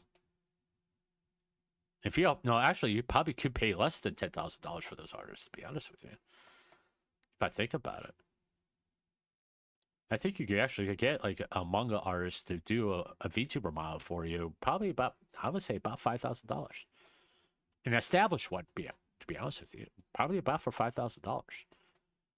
If he agrees to do something like that. And there's been numerous, popular artists, that done VTuber models. So who the fuck is Nanalis, and why would I fucking pay her $10,000 where I can go to Japan and get someone who is an established anime or manga artist to do it for half that? And probably look a shit ton a lot better too. If Mythic Talent goes down because all the allegations of viewbotting and Tectone get terminated, all the VTubers.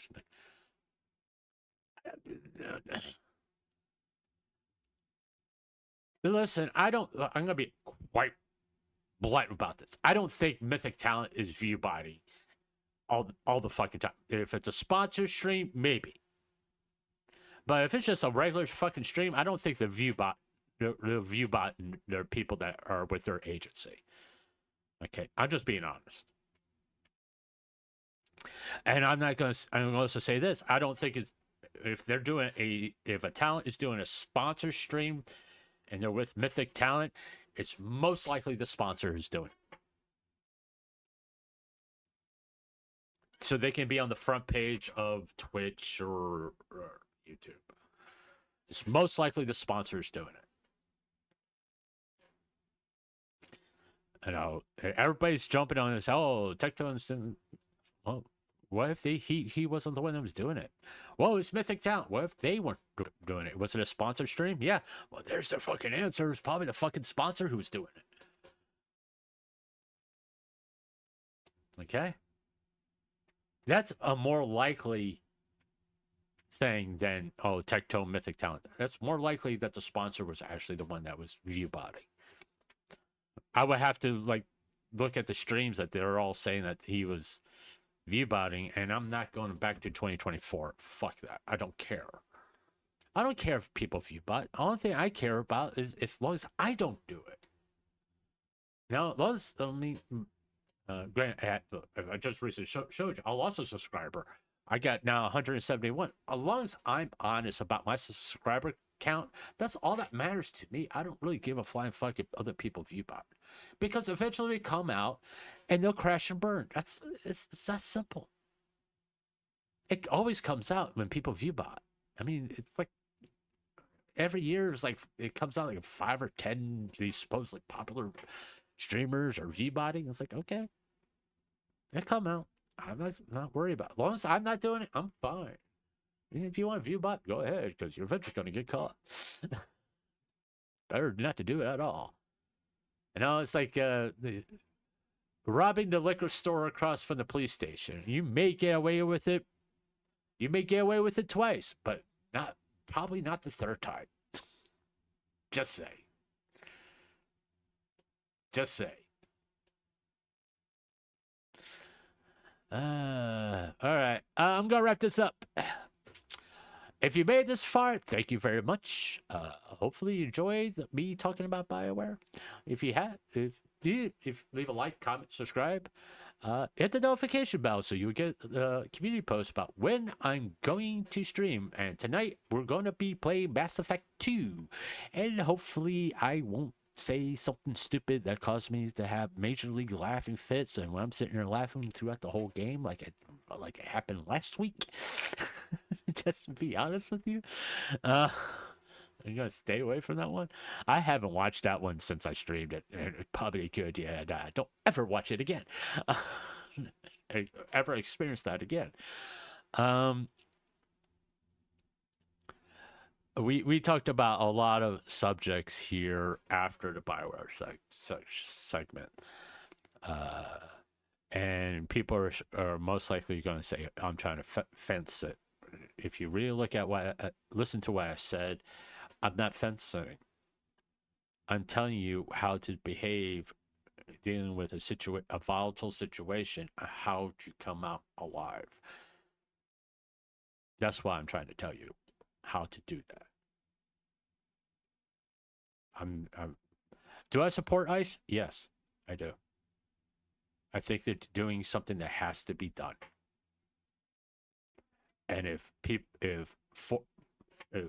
political lawmakers and all that stuff would have done their job correctly for the last, I would say, the last 25 years, this shit wouldn't be going on right now. I'll be honest with you. Don't be mad at Trump. Be mad at the people who allowed this situation get to this level. That's who you need to be mad at. You could be mad at Trump for other things, but this particular thing, no. Especially since his deportation numbers haven't reached the levels of Obama's. Obama has deported more people in his first year of presidency than Trump did. Just saying. But nobody wants to talk about that, but that's okay. You do you, boo. Just saying. All right. Once again, as I say all the time, just be good to each other. No. And I'll see you tonight for Mass Effect 2. And we're not going to talk about ICE or anything fucking political because I don't want to. All right. I'll see you tonight for Mass Effect 2. Bye.